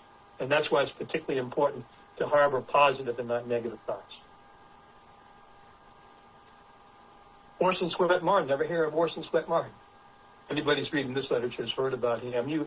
He was an author in the early 1900s. He got started in writing about success from Samuel Smiles. Samuel Smiles wrote a book called Self-Help. It's a must-read book. Samuel Orson Swett Martin read that book and actually became a success writer. I think he published the first issue of Success magazine. Anyway, he thought that the brain had the ability to develop what it needs for us to persist. Martin wrote, if you hold any particular thought in your mind persistently until it forms grooves in brain tissue, and you will permanently change yourself in that direction. So Martin also believed in these grooves in the brain that Alan talked about. You have only to focus your mind on the desired, focus your mind on a desire and hold it there tenaciously until you have formed a new mental habit. A new mental habit. But there's any evidence of this? Yeah, there's plenty of evidence of this. For example, world famous mathematicians and taxi cab drivers have something in common. This is the brain. All right? Right here is something called the hippocampus, and here's the amygdala. The hippocampus is where you do your visualization, okay? And here's the amygdala, which is where you controls your fears. And notice how they're related so closely together, because so many of our fears are visual, okay? Anyway, the mathematicians and the taxi cab drivers, they spend their days in thinking about visualizing things. The taxi cab driver visualizing where it's going from point A to point B, and the mathematician is visualizing because it's an abstract field of endeavor that he has to think abstractly. So apparently, the hippocampus is vital for them to be able to do that. The reason why they do that, okay, why the activity in these brains, the hippocampus is so high, is because the brain has rewired itself to facilitate the repetitive action. So the brain scans have been done on them, and they light up. They light up in the hippocampus on both of these men. And not only do they light up while they're actually working, they light up after the day is done. And that tells us that the hippocampus has in fact been rewired. Dalai Lama, you've ever heard of him? He sent 8 months to the United States, 25 years ago, to have the brain studied at the University of Wisconsin. Each of these months were experienced months. They had between 10 and 50,000 hours of meditation. He wanted to see, had this done anything to their brains? Their brains were studied before, during, and after meditation. Now, parts of the brain involved in mood, joy, and personality were very active when they were subjected to brain scans. In fact, the brain's high-level activity had never been measured that as high as it was measuring in their minds. And it remained high for hours after meditation. So again, that shows that the brains had been changed, had been structurally changed during their years of meditation. And not only that, that structural change persisted after the mind. So those bundles, if you will, of neurons stayed intact long after they stopped using those bundles during their meditation process. Brainwave analysis suggested calm, organized thought patterns for the monks that continued long after the monks stopped meditating. For these monks, meditation changed the structure of the brain. They did this by wiring neurons together. Again, neurons that fire together, bundle together, or wire together. Jack Nicklaus was a golfer. Before he got here the shot, he would visualize his golf shot in detail. He'd never hit a shot until he could see it in advance. From the club's impact on the ball's flight, to its landing, to its rollout, and to its stopping point. He even visualized his swing as he was doing it. Of course, if you play golf, you realize that, when you drive, you try to drive consistently. When you want to change your distance, you change your club. But you want your body to do exactly the same thing over and over and over. And that's how you develop a consistent golfing ability. The reason why the visualization works is that it recruits those bundles. By practicing day in, day out, all right, he would develop these neuronal bundles that allow him to do this, to play this game. And by visualizing, he's recruiting them, getting them ready to fire, so when he makes the shot, they're ready, and he's able to facilitate what he's doing. It's all because he's designed his mind, redesigned his mind, rewired his mind to be able to do that.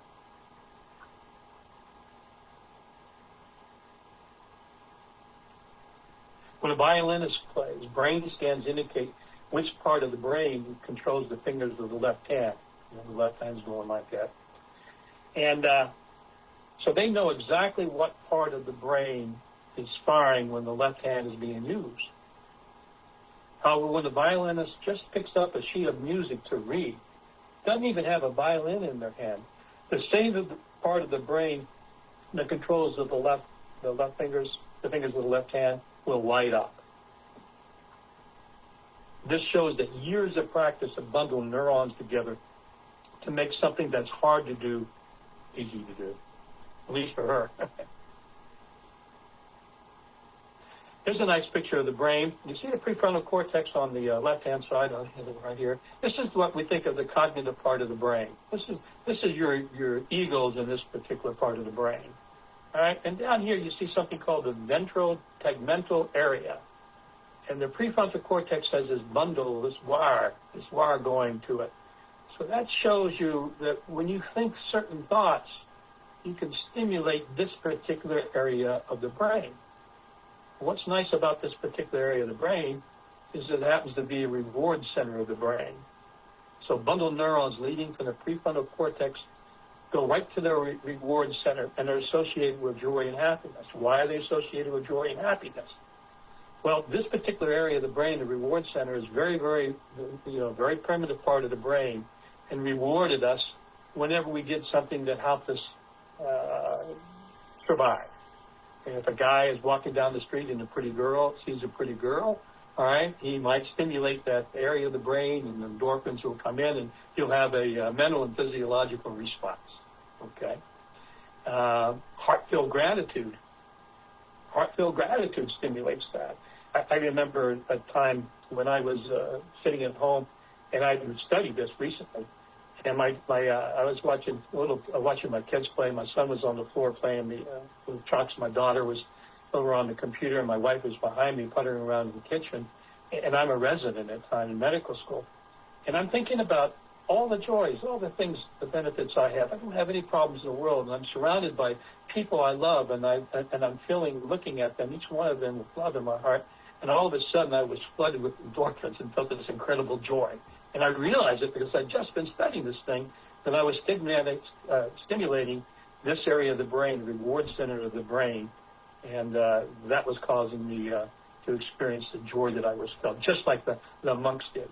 And I accused Catherine about 2 weeks ago, 3 weeks ago maybe, of being a junkie.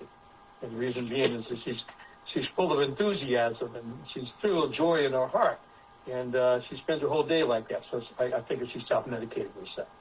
So in a sense, she is a junkie. But she's not the only one. Prayer does this. Prayer, if you pray 5 times a day with heartfelt gratitude, that you're going to stimulate the endorphins in your brain. You know what that's going to do on your personality? Mother Teresa, with her Sisters of Mercy would go out into the streets of Calcutta doing this awful work. I mean, awful, great work, beautiful work, but dealing with the sickest and the most heartbreaking people in the world. And they would go out with joy in their heart. And why did they do it? With joy in their heart. Perhaps the Lord gave it to them, or perhaps they're genetically engineered. They get these endorphins released by praying 5 times a day. And it doesn't matter if you're Islamic. It doesn't matter if you're meditating. It doesn't matter if you're a Catholic nun, okay? By praying with heartfelt gratitude, you will stimulate those endorphins and you'll change your mood and make you feel better for the day. It's a nice way to get rid of negative thoughts is to pray. And of course, meditation. I already talked about the monks doing that. I love this particular picture. This is a picture of the brain, the prefrontal cortex. This is on the left here. And notice the brain is dark, dark, dark. The reason why it's dark is you see this little pathway going from where you think to the amygdala? The amygdala is the area of the brain that generates fear, that protects you. Okay? If you're a child and you're climbing a tree, you don't fear climbing in the little tree until you fall the first time. But after you fall the first time, you start climbing the tree, or you think about climbing the tree. The amygdala generates a little vision of you falling, and you get fear. You get fear, and it generates other signals to other parts of the body, but it generates fear. If you're boxing, all right, you can't box. You can't get your hands up there and then flinch like that. But flinching is a negative a response to something going toward your head. So you can't do that. So if you think about being hit in the head, you're going to make this bundle, this bundle, prefrontal cortex here is going to make this bundle thick to the amygdala if you let it do that. Interesting, the absence of bundles leading from the prefrontal cortex to the amygdala is associated with courage. So the presence of large bundles from here to here is associated with courage. Okay? I oftentimes think of the impact of post-traumatic stress disorder, where people visualize things, they actually see them, they're not visualizing it, and it programs the amygdala with the horror of what it sees. And then at nighttime, when you're asleep, the amygdala is right next to the hippocampus, right below it. Hippocampus does visualization. And I think the two combine to send back signals to the brain, to the prefrontal cortex. Doesn't quite get there because you're asleep, but I think it causes the nightmares that we associate with post-traumatic stress disorder syndrome. So dwelling or visualizing your fears will increase neuronal pathways to the amygdala and increase your fear and your anxiety. You understand now how important that positive mental attitude is and how negative thinking might actually do harm to the brain. Negative thinking can structurally change your brain to damage you until you change it. I like the picture of my grandfather. I had it colorized. It was a black and white picture. Now, although Knapp did not understand neuroplasticity as we know it, he did understand something called autosuggestion. And this, of course, is the means by which we may make use of the mind's neuroplasticity, at least according to Napoleon Hill, although he never knew the word neuroplasticity. Knapp wrote that autosuggestion is a tool by which we dig a mental path in the brain. But controlled attention is the hand that holds that tool. You see that word pathway again? We saw that from Orson Swett Marden. We saw that from James Allen. Clearly, Napoleon had read Allen and he had read Marden. And they all understood that there's a pathway in the brain, which we now know are bundled neurons, all right, that allow us to make use of the mind. He wrote that an idea or desire to be transformed into action must be held in the conscious mind until habit force gives it permanent form. Sounds like Orson Swett Marden, doesn't it? It absolutely does. But we know this is true because we know autosuggestion makes use of neuroplasticity of the mind.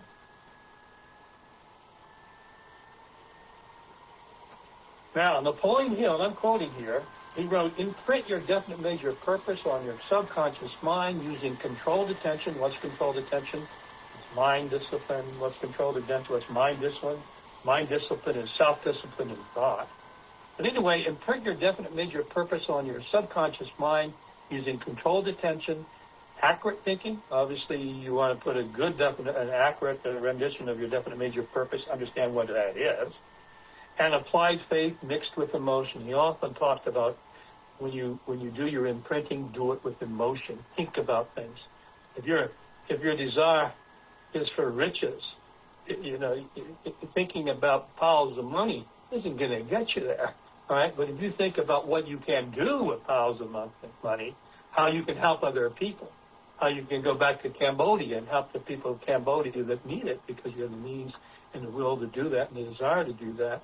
All right, that is a way that you can and mix it with emotion that becomes your definite major purpose, becomes more real. It was really interesting to hear that in later life that your grandfather thought more into this. I have a background. I've got 2 certifications for hypnotherapy from Marissa Peer from the UK and Paul Miller from the UK also through Mind Valley. And I have a course in NLP in addition. So I love this, and it's so interesting because as I've been working with this philosophy the last so many years, more and more of my mentors do about the hypnosis and the meditation so much even stronger that I love this part of it. I feel that I'm so glad to see that this is part of the foundation's work and stuff in addition. Well, thank you. It's why the principles work, and I'll explain that a little bit better this afternoon. Oh, yes. No, I'm just so thrilled to be here and hear this in addition. I would not have understood this from, and of course I was given the book. I got into financial planning, and that's one of the first books they tell you to read. Oh, yeah. But I didn't, it was so funny that when I first got it, I went, Think and Grow Rich. Like, how rich do we have to be? Come on now.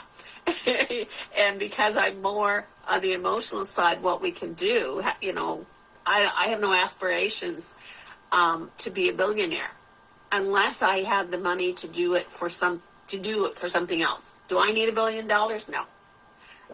So I'm loving learning so much more about his work and the foundation and being around you. And I just wanted to say thank you. Yeah. Jared also just wrote on the side that you're kind of affirming his good habits because he's read Think and Grow Rich so many times.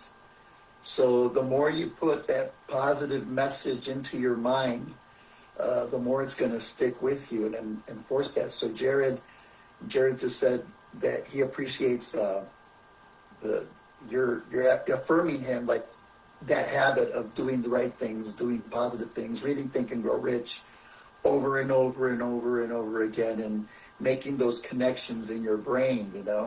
I really like what you talked about with PTSD and how that recurs. And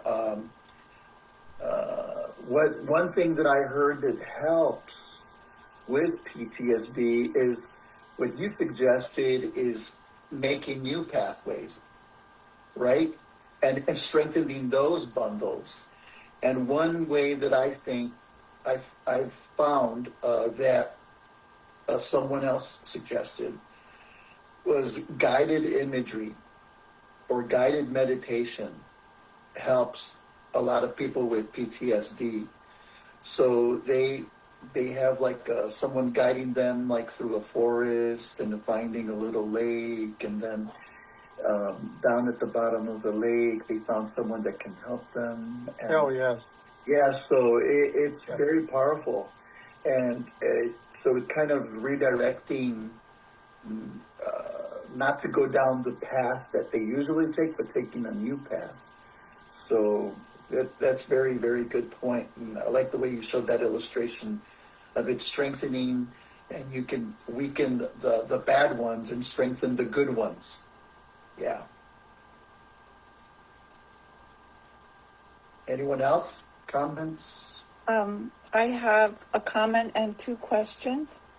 This is one of my I love all the presentations. This is one of my favorites because it applies directly to what I do for a living as a teacher, especially teaching musical instruments. Oh, And I can attest to the fact that's absolutely true. If I look at sheet music, I know my brain is activating the same pathways as if I'm playing because I feel that I'm experiencing it.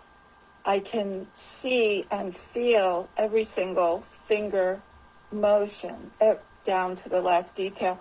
And that was very helpful twice when I injured my hand and once I couldn't play for a year and a half.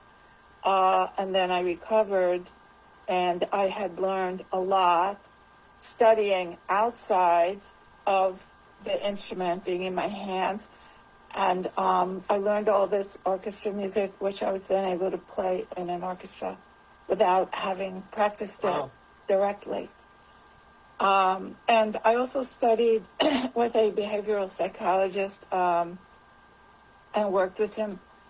He worked with learning theory and how the brain works, and he wrote a paper on how to create a performance, whether it's a gymnastic skill or something on the piano or whatever, by connecting all these different sensory cues rather than learning one whole motor routine, taking it in small bits, and I use that for teaching, and then connecting them all, because then if something disrupts that whole movement,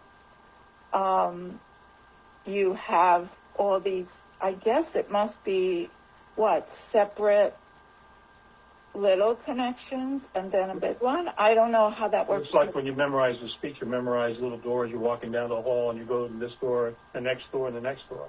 So you separate them but connect them. Yeah. So anyway, in thinking about all this, well, I have two questions, and I'll say both of them, and then if you can answer. So when you were talking about thoughts and the positive thoughts, and it creates these bundles, can you talk a little bit about how that connects with the body? Because the thoughts and the body, to me, seem very connected together in the brain. And the second thing is about fear and PTSD. And I love what Uriel said about making different pathways, doing it stronger and kind of going outside of the old ones of fear. So your slide showing the hippocampus and the amygdala, I don't know if you mentioned to think about the better thoughts, but I actually have to dwell on the bad thoughts for a while, which is, I don't know if it's reinforcing it, but I have to dwell on them to work it out, not to just repeat them and experience it, but to investigate and work it out before I can rewire it, because if I suppress it, it gets worse. So recently I was afraid to get a certain surgery, and I had to think about it a lot and talk about it a lot. And then that built up the courage for me to go and do it. And then after it happened and it all worked out fine, then when I got a second one, it was just easy to walk in and do. But I had to dwell on it a lot at first, experience it, and then it got rewired where I'm fine now. So can you talk a little bit about that process rather than just... Well, the connection between the mind and the brain, of course, people talk about muscle memory, okay? The mind and the body. They talk about muscle memory. There's no such thing. Those muscles are not trained. They don't have any memory of what was there, what happened before. But the nerves that control those muscles, those neuronal fibers, are bundled together, and they control that particular muscle. So it's all coming from the brain. That connection between the brain and the body is all in the brain. It is all in the brain. Okay, it doesn't exist any way else. What was the second question? About when you showed that slide with the hippocampus and the amygdala, I got the impression, I don't remember exactly what you said, that I got the impression it was conveying to think different thoughts, but I actually have to dwell on the negative thoughts to work them out and then get to the positive. That's interesting. When you have a goal that you want to achieve, and you look at the goal and you see reasons why you can't accomplish that goal, those reasons, are they negatives? They're not negatives. They're tasks that you need to accomplish to achieve your goal. All right? So they illuminate the problem for a solution. They define the problem for a solution, but you have to look at them not as negatives, not as obstacles that keep you from accomplishing a goal, that even interfere with the goal. They're simply the task that you need to accomplish in order to achieve that goal. All right? And you have to change your framework. Now, you talked about examining. You're right. You do have to examine them. You know, it's not focusing on a negative, which is a task, to understand the problem you have to solve. It's not a negative to do that. All right? It's a negative if you allow it to stop you from doing what you want to do. Okay? I know. Did that answer your question? Absolutely. Thank you so much. I love the lecture. It was fabulous. Thank you. Yeah, dwelling on the problem is different from identifying the problem. When you're identifying the problem, you're looking to seek how to overcome the problem. It's not dwelling. So there's a big difference from identifying the problem to dwelling on it. Right? It feels like dwelling. Yeah, no, I'm going through the fear while I'm trying to solve it. Right, but right. you reach different. a point where you shrug your shoulders and say, even this will pass. Yeah. Okay? Even this will pass. And if anything got me through life, it's shrugging my shoulders and saying, even this will pass. Yeah, I think we have more questions, comments from, you want to go next, Frank? Sure, thank you. Dr. Hill, I've heard this presentation before, and I recently heard in a reading that I'm doing, the suggestion of listening while you're reading. So combining audible with the actual text that you're reading. Does that help develop the pathways that we're referencing in our minds? I believe so. I know Napoleon Hill believes so. That's why he said you write down your goals and read them aloud. When you read them aloud, the audio is stimulating the brain along that pathway. When you write it down, you're seeing it, and that's stimulating the brain along that pathway. And the act of writing it around, you're writing it, you're using your muscles, okay? The brain has to control that. So you're stimulating yourself 2 or 3 different ways when you go to take the time to write your goal down and read them aloud. I'm going to talk, Napoleon Hill's a process, which I'm going to talk about in my next lecture, I think, on that. So I think I'll add it to the lecture. Great, thank you very much. You bet. Thanks, Frank. Frank's a Marine. We have to repeat things an awful lot. Latanya? Okay, Latanya, you want to go next? Hey, I just want to say thank you, Dr. Hill. I was a previous coding auditor, so I had to learn your language and your world. So I started studying neuroplasticity a few years ago. And I love when you say gratitude junkie. I said I'm going to have to use that. So I'm a recovering stinking thinker, and I'm an overdose on gratitude. So I want to say thank you. And people do. I mean, you see, back in the day, we had Hare Krishnas all over the place, and they were full of joy. I mean, you got tired just being around them. They were so full of joy, okay, their meditation and whatever they did. But everything was hunky-dory in their lives. But they were gratitude junkies. They were gratitude junkies. Okay, Alejandro, you have your hand up. Thank you, Uriel. Dr. Hill, I have a question. Is there a daily practice that you would recommend using neuroplasticity to rewire maybe limiting beliefs or negative thinking? Or Well, I mean, there are affirmations, okay, is the one that immediately comes to mind. But it's more than just, an affirmation is much more than just reciting something. I remember I've been able to connect to infinite intelligence, okay? And I believe in infinite intelligence, and I talked to some of you briefly about the Higgs field, okay? Replace the ether, okay? And the Higgs field connects everything in the world to everything else. And I got off topic. I don't know why I got topic. Back to your topic. Affirmations are something that you can do, but visualization is something that you can do particularly. When I pray, all right, I get answers, okay? And I think it's because I'm connecting to this Higgs field to something spiritual enough. I do believe that. And so prayer gives you the opportunity to change those pathways. I believe that. Now, it doesn't have to be prayer to infinite intelligence. I think it can just be thought. I think you can sit there and think. Napoleon Hill talks about setting goals, about visualizing the goals. In fact, the example I'm going to use this afternoon is he writes about think in the future, okay, of you're living a life where you're free of the fear of poverty. Think of you driving a new car that's paid for, that you live in a nice house. Think about the expression on your family's faces, okay, as you bring home the bacon, that sort of thing.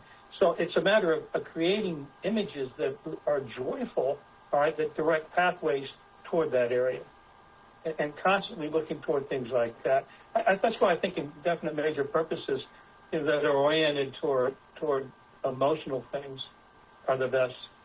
All the degrees I have, if you notice, they're all STEM. They're all STEM. Science, math, engineering, okay? I spent a whole life doing that. But my one great regret is I never got an education in the liberal arts. I never got to study this stuff, the study of people. Those are the things that are interesting to me now at my age. I'm 78. But, I mean, I never got to really study that or delve into it as much as I could. So I think it's a matter of visualization and affirmations. Affirmations have to be felt, okay? I remember one time I was in church, and I say a prayer every night with my kids I have 2 adopted children, and 2 in their 50s, and 124, 121. We adopted 2 kids from Russia. So when they were young, I would pray with them every night. Every night I go in, I say the same prayers with them. I would say, the Our Father and the Hail Mary, and have them say it, and then I'd always end up with, pray for the children that don't have homes, and don't have food, and don't have roof over their head at night. And I would say that prayer. And one day I'm in church, and I'm on my knees and I'm saying prayers, and I say, "Oh, Father," and all of a sudden I hear myself saying that prayer. Well, why did I say that? Because I said it out of habit. Was it heartfelt? Was it meaningful? No, it was something I just recited. Okay? So an affirmation cannot be something that you just recite. It's got to be something that you emotionally are connected to, and that will help you direct you into the positive direction. Anyway, and you do it many ways. You can write it out. You can speak it, right, Craig? Okay? You can think it. You can visualize it. Use all your senses, okay, to create this new pathway. I'm not a psychologist. I'm just kind of telling you what Napoleon Hill tells us to do. And Catherine, you want to ask a question? I hope I answered your question. I'm just going to ask you, how's your time doing for cereal? Very good. What? Very good, very good. The timing, I just don't want to, okay? Timing. So I was just thinking about all of this and the pathways, and like I'm visual, so I'm seeing that, like that pathway and how it's growing, which reminds me of a time in my life that I had something that one would say is PTSD. However, it wasn't the thing that happened. It was everything that happened, what was said to me around it. So there was shock for sure, and I would ask how shock would play into it, but also, so it make life easy, I'm talking in circles. I witnessed a child hit by a car. She was paralyzed for a year. And it wasn't that. I can't even see that again, okay? What happened after was my mother said to me, "Good news, Debbie can walk. She's not paralyzed anymore. She just won't be able to have children." Oh. I had 13 miscarriages, okay? And I'm wondering, like, for whatever reason, but I'm wondering the impact of shock when with that pathway, and the surroundings that we don't necessarily, it wasn't what happened, it's everything that happened around it, everything that was said. Like, was the light green? Was the light, all the questions asked of me, everything around what happened. How does that work with this pathway? Is that making it negative faster, or what happens to the brain? Well, I'm not a psychiatrist or I'm not a psychologist, but if you go to a psychologist, okay, they would do something called cognitive therapy with you. And cognitive therapy is the procedure where they talk to you and have you visualize and redirect your own thoughts, okay, to help you understand where the thoughts are coming from, that they're not dangerous, that they don't affect you, okay, and maybe direct it to your heart, to your feelings of emotion and so on. But that cognitive therapy is where you would go, and that's a matter of redirecting your thoughts. Okay. And I'm okay now, so you know I have a child and everything's great. Einstein, by can be a lawyer. Yeah, you can be a lawyer. I did it to didn't he, in New York? Okay. Yeah. He'll have to be looking for one when he passes the bar. So now I'll send my tailor, and he can send directions, and he can actually have it ordered. You know, isn't that? Yeah. And the effect of shock on something does it make it stronger? That oh yeah, I mean shock is like, you know, it's a PSTD. I mean, it really is. Okay. Something vivid, all right, stimulates the amygdala. All right, you project yourself into being hit by a car to some extent. All right, you feel it. It's empathetic. Empathetic, but you can feel it, and you worry about it happening to you, and that's the connection. You're safe. You know, cognitive therapists say you're safe. We just got to be more careful about stepping across the street or whatever. Our vehicles coming around, and you'll use a rational approach to it. I think I told you once about people that have panic attacks, and one of the therapies that they actually have used is put people in a typewriter chair where it spins around, and they'll put them in and have them put their feet down and their hands down, and then they'll spin them around and around and around in that chair. And what that does, it causes the body's physiological reaction to the spinning is similar to what you experience with a panic attack. The sweat breaks out, the dizziness. Sometimes you can go blind on a panic attack. And then they teach them that we can actually create the symptoms, okay, of a panic attack, and therefore you are creating the symptoms of a panic attack. And anything you are creating, you can control. And that's just one of many therapies they use for that. But it's cognitive therapy with a little physical emotional. Thank you. And I just wanted to tell you as well, there was something posted in the chat that I don't know that you're reading by Rabin. I'm sorry if I don't say your name right. Papia. And he said, OMG, this is just gold. I have read Think and Grow Rich maybe about 60 times now. My goal is 100 times before I die. But these insights are just gems. Thank you, Dr. Hill. I just thought you might have missed it. Uriel and I know a man that's read it over 300 times. Joe Dudley, right? And Joe Dudley built an empire worth $200 million, okay? And he did it by selling door to door. And he built his own organization on it. And I asked him, he was in a hospital in Malaysia. I went in and picked his brain all night long. He didn't have any, I kind of became his doctor because we were overseas. So I picked his brain and I asked him, I said, Joe, you've read Think and Grow Rich 300 times. And I, why? And I've read it 7 times. And he looked at me, and he's a black guy. He's got hazel eyes, though. And he looked at me, and out of that eyes, I realized there was more Napoleon Hill in him than there was in me. And I've got some genes, right? But he said, it helps keep my mind clear. It helps keep my mind clear. And when he developed the sales force that would go out into the streets to sell his products, they can't go door to door at 8 o'clock in the morning, but they need a full-time job, and you can't work after dinner time. Nobody likes people knocking on your door at dinner time or after. So he would bring them into his offices and teach them Napoleon Hill's principles of success. So he was sending out sales force into the streets to sell door to door. Every day they were energized by Napoleon Hill's Principles of Success. But he read it 300 times. So if you only read it 60 times, you got a ways to go. And Tim brought up something very interesting, and then I'll pass this mic. But Tim brought up, or Timothy, sorry, I think I was introduced to you. That's okay. That's years okay. ago.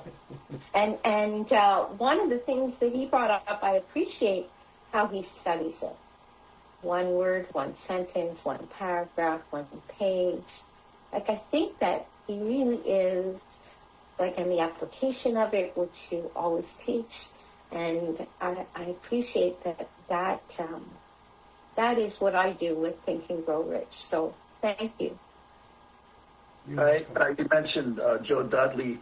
I know one of the other stories that I like that you shared too, Dr. Hill, is the one where he goes to South Africa to start his company there, and he has a chance to meet Nelson Mandela. And will you tell him, what did they talk about, Dr. Hill? Yeah, when Joe, after apartheid ended, Nelson Mandela was released from prison, and then he became the president of the country. And at the same time this was going, white fright took effect, and the capital left the country of South Africa, the skill set left the country of South Africa. They needed jobs. The people of South Africa needed jobs, and Joe recognized that. So he decided he would go to South Africa and create what he did. He had a beauty industry, Joe Dudley Cosmetics. I want to heard it, and he went to talk to Nelson Mandela and about creating an industry in South Africa that would give jobs to hundreds of people and affect lives, maybe thousands of people for years to come. And that night we were in the hospital. He told me the story about Nelson Mandela, and he did it. And of course, because Joe Dudley did that, thousands of people do have jobs to this day, and his products are sold all over Africa. But I asked him, I said, well, Joe, that was awful generous of you. It cost you a pretty penny. And he said, yeah, it cost me a bit. He said, but something funny happened. He said, I probably made back 10 times what I put into it, because my product is being sold all over Africa today. And I like this story because this is my story. Sometimes you got to give to get, okay? And he didn't do this in order to make money. He did this to help people, to help the people of South Africa. He could have written a check. But writing a check wasn't going to help them as much as what he did.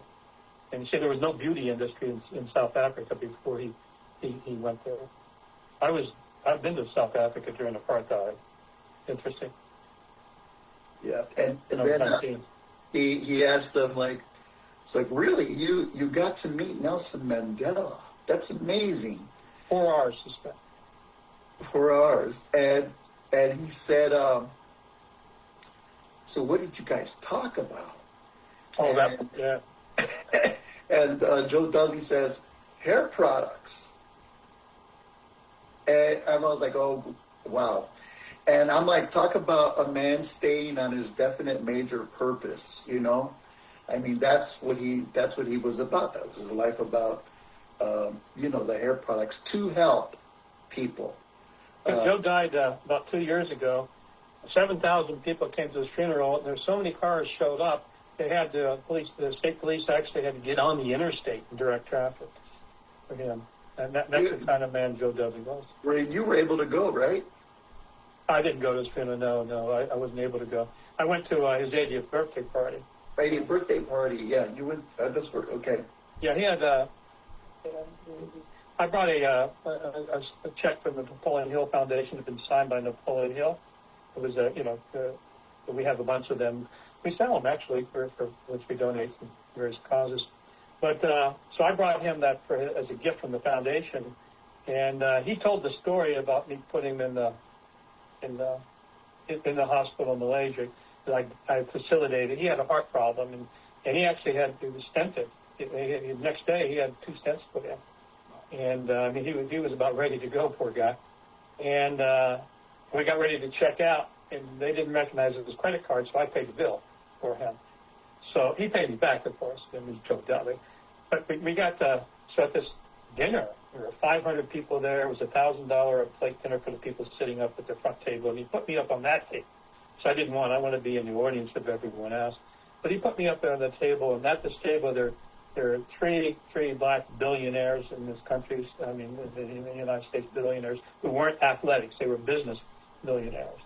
And, I mean, it was a remarkable group of people at this function. And he told everyone what I did for him. And, of course, he told them that. And I was a hero.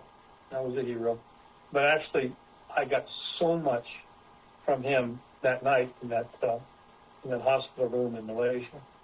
You know, so the girls there, it's a Muslim country, and the girls look like nuns, and they have their nurse's hat, but it's underneath the, I don't know what you call it, underneath the, not a burqa, I don't know, it's underneath their hood, I guess you call it. I don't know what you call it. And when he left, he started to walk off. He turned around and went to every one of those nurses and thanked them. Every single one of them. Yeah, Joe Dudley, something else. Yeah, he was something else. He has a book too. Wonder if you could address something that I've seen.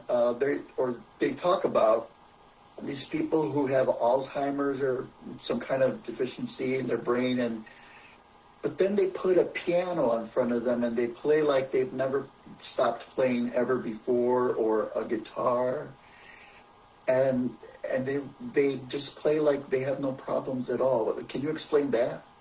Well, when we think of Alzheimer's disease, it's the prefrontal cortex that we see that's affected. It's got to affect everything, okay? But there are some areas of the brain that are overdeveloped. I mean, are well developed, have been wired. Like the violinist with the hands, okay? And remember, when you develop a neuronal pathway, it exists. And that's a bad pathway, evil thoughts or something like that. It's still there. You don't make it go away, but what you do is you create an alternate pathway to take, all right? So the capacity to play that piano, as long as it's in the brain, okay, is still there. So, yeah, that's amazing. Glenn Campbell used to play, and then he lost the ability to play. But after he couldn't talk, but he could play his guitar. And he could sing. I remember his last concert. Gentle on My Mind, Glenn Campbell. Oh, nice. Well, thank you. Tim Chen. Hi, Doc. It's me again. I got a question regarding to the neuroplasticity with the meditation and concentration for people who, like Buddhist monks. Mm-hmm. Now, how does that work when I have a friend who is now doing program with me, teaching people the Napoleon Hills and also his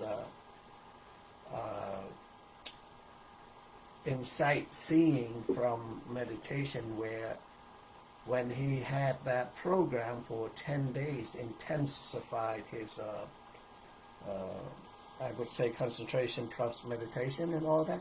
When he came out of that, we call it Vipassana. Vipassana is an insight, a meditation kind of thing. And he seemed to, came out with a different man, which understanding every other thing that I was saying. Everything that was in this program, he said, oh, I can relate it to that. From where he came from, that Vipassana thing, I said, are you sure you didn't learn this? I said, no, that's part of the natural law, where probably Dr. Hill also seeing the same thing as Buddhas did. I said, is that so? So my question to you is that how is that related? You gave me a book many years ago about Buddha's brain. I read through that book, and I still don't have the connection between the neuroplasticity and the meditation thing. Can you explain a little bit on that?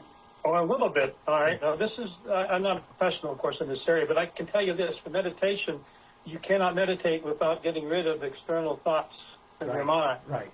And these thoughts are there, and they're interfering with you all day long. They're interfering. So if you learn the pathway, all right, to the Tegmetal Ventrum, reward center of the brain, okay? And you're stimulating that pathway and learn to discard, to keep these thoughts from impinging upon you, then it will change. It will change. And I think that that meditation pathway, the various parts of the brain for joy and calmness and happiness, has become pronounced on these. It has become pronounced. We know that it has for these monks. So medication must produce that pathway, and that pathway is not produced unless you can get rid of all these external thoughts and impulses. That's my idea. That's a guess. And that's what I think happened. Is it possible that all the negativities from his mind now has lessened to a point where he could understand things more or clearer? It's possible, but I think those neuronal pathways are still there. Uh-huh. My understanding is they never go away, but he's taking a different pathway now. He's not going down that one pathway to the negative. He's going down this pathway to the positive. All right, the meditation pathway. He continues to meditate, I presume. Right, he does that. Because you want to keep it going. Right, you don't want right, you want to keep it going stronger. Yeah, You don't want to go back this way. He says that every time he came back to all these negativities, also fight him to get the devil's back playing in his brain again. So he said he has to keep that mind cleared, and then also he was not a musician, and then all of a sudden he could play note and all that, and just like me. It's impossible. Wow. I don't understand that. I don't understand either. Another life, maybe, right? So all of us are nothing more than a complex vibration in the Higgs field. The Higgs field connects everything in the universe, and matter is accumulated when a particle called a boson, all right, moves in a Higgs field. It accumulates mass. Okay, so motion, the vibration in the Higgs field creates matter. And we're all created out of matter. Right. So we're all just a complex vibration in the Higgs field. So that connects everything and everybody else and everything in the universe. That's what science is. They proved the existence of this field, otherwise. Yeah, I think he got in touch with the universal principles, or a universal being, right? Because like you said, we all come from a certain energy, right? We all come from the same place. Right. And a really good exercise that when we were in Malaysia at our conference for Napoleon Hill, Deepak Chopra gave us a really interesting exercise to do. And this was like kind of uniting all of us to that one essence of who we are. And we had to go deep. He had us do an exercise where he paired us up with someone else. And he had us ask a question to the other person and ask them, who are you? And at first, the responses are very basic and normal, like, who are you? Oh, my name is Uriel Martinez. Who are you? I'm a Mexican. Who are you? I work at the Napoleon Hill Foundation. Who are you? I came from an indigenous tribe in Mexico. Who are you? My roots go back down to the cradle of civilization. Who are you? I am a being from heaven. I don't know. Who are you? And just, whatever came to your mind, right? And when it came down to the final, who are you? It's like, it was like, wow, I don't know who I am. I'm like this, someone who was created by infinite intelligence. And then we found that commonality between us, whether you were black or white, Muslim or Christian. And we found that we're, in essence, we're brothers and sisters of the same being, That was a great exercise. Yeah, it's He awesome had you close exercise. your eyes. Yeah. And then the voice standing behind us, okay, at least behind me, would whisper in my ear, who are you? Who are you? And that, you say it often for 5 minutes, and you have to answer it. And after a while, you get frustrated, frustrated. Okay? And then you change the question, what do you want? What do you want? What do you want? And then he asked everyone to sign a piece of paper and write a piece of paper and hand it in.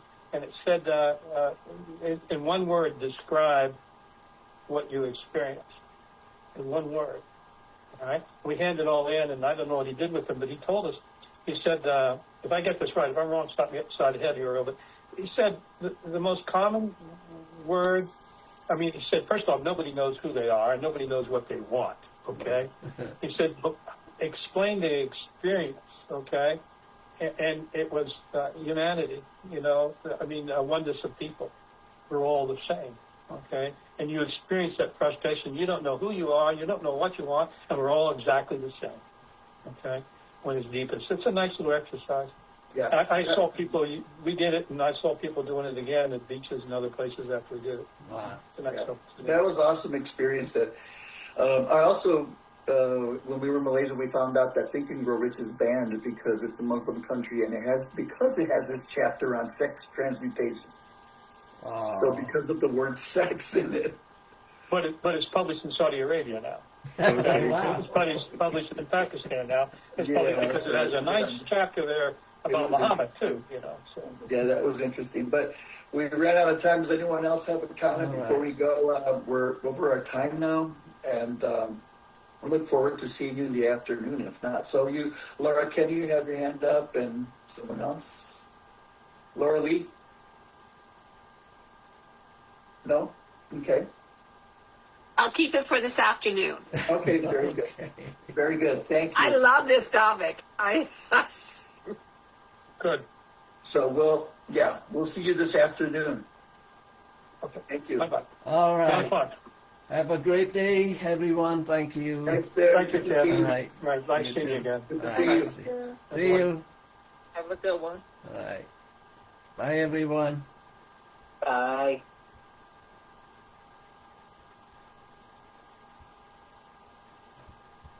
I can't get out of here. Okay, how do I get out of here? Okay. Record.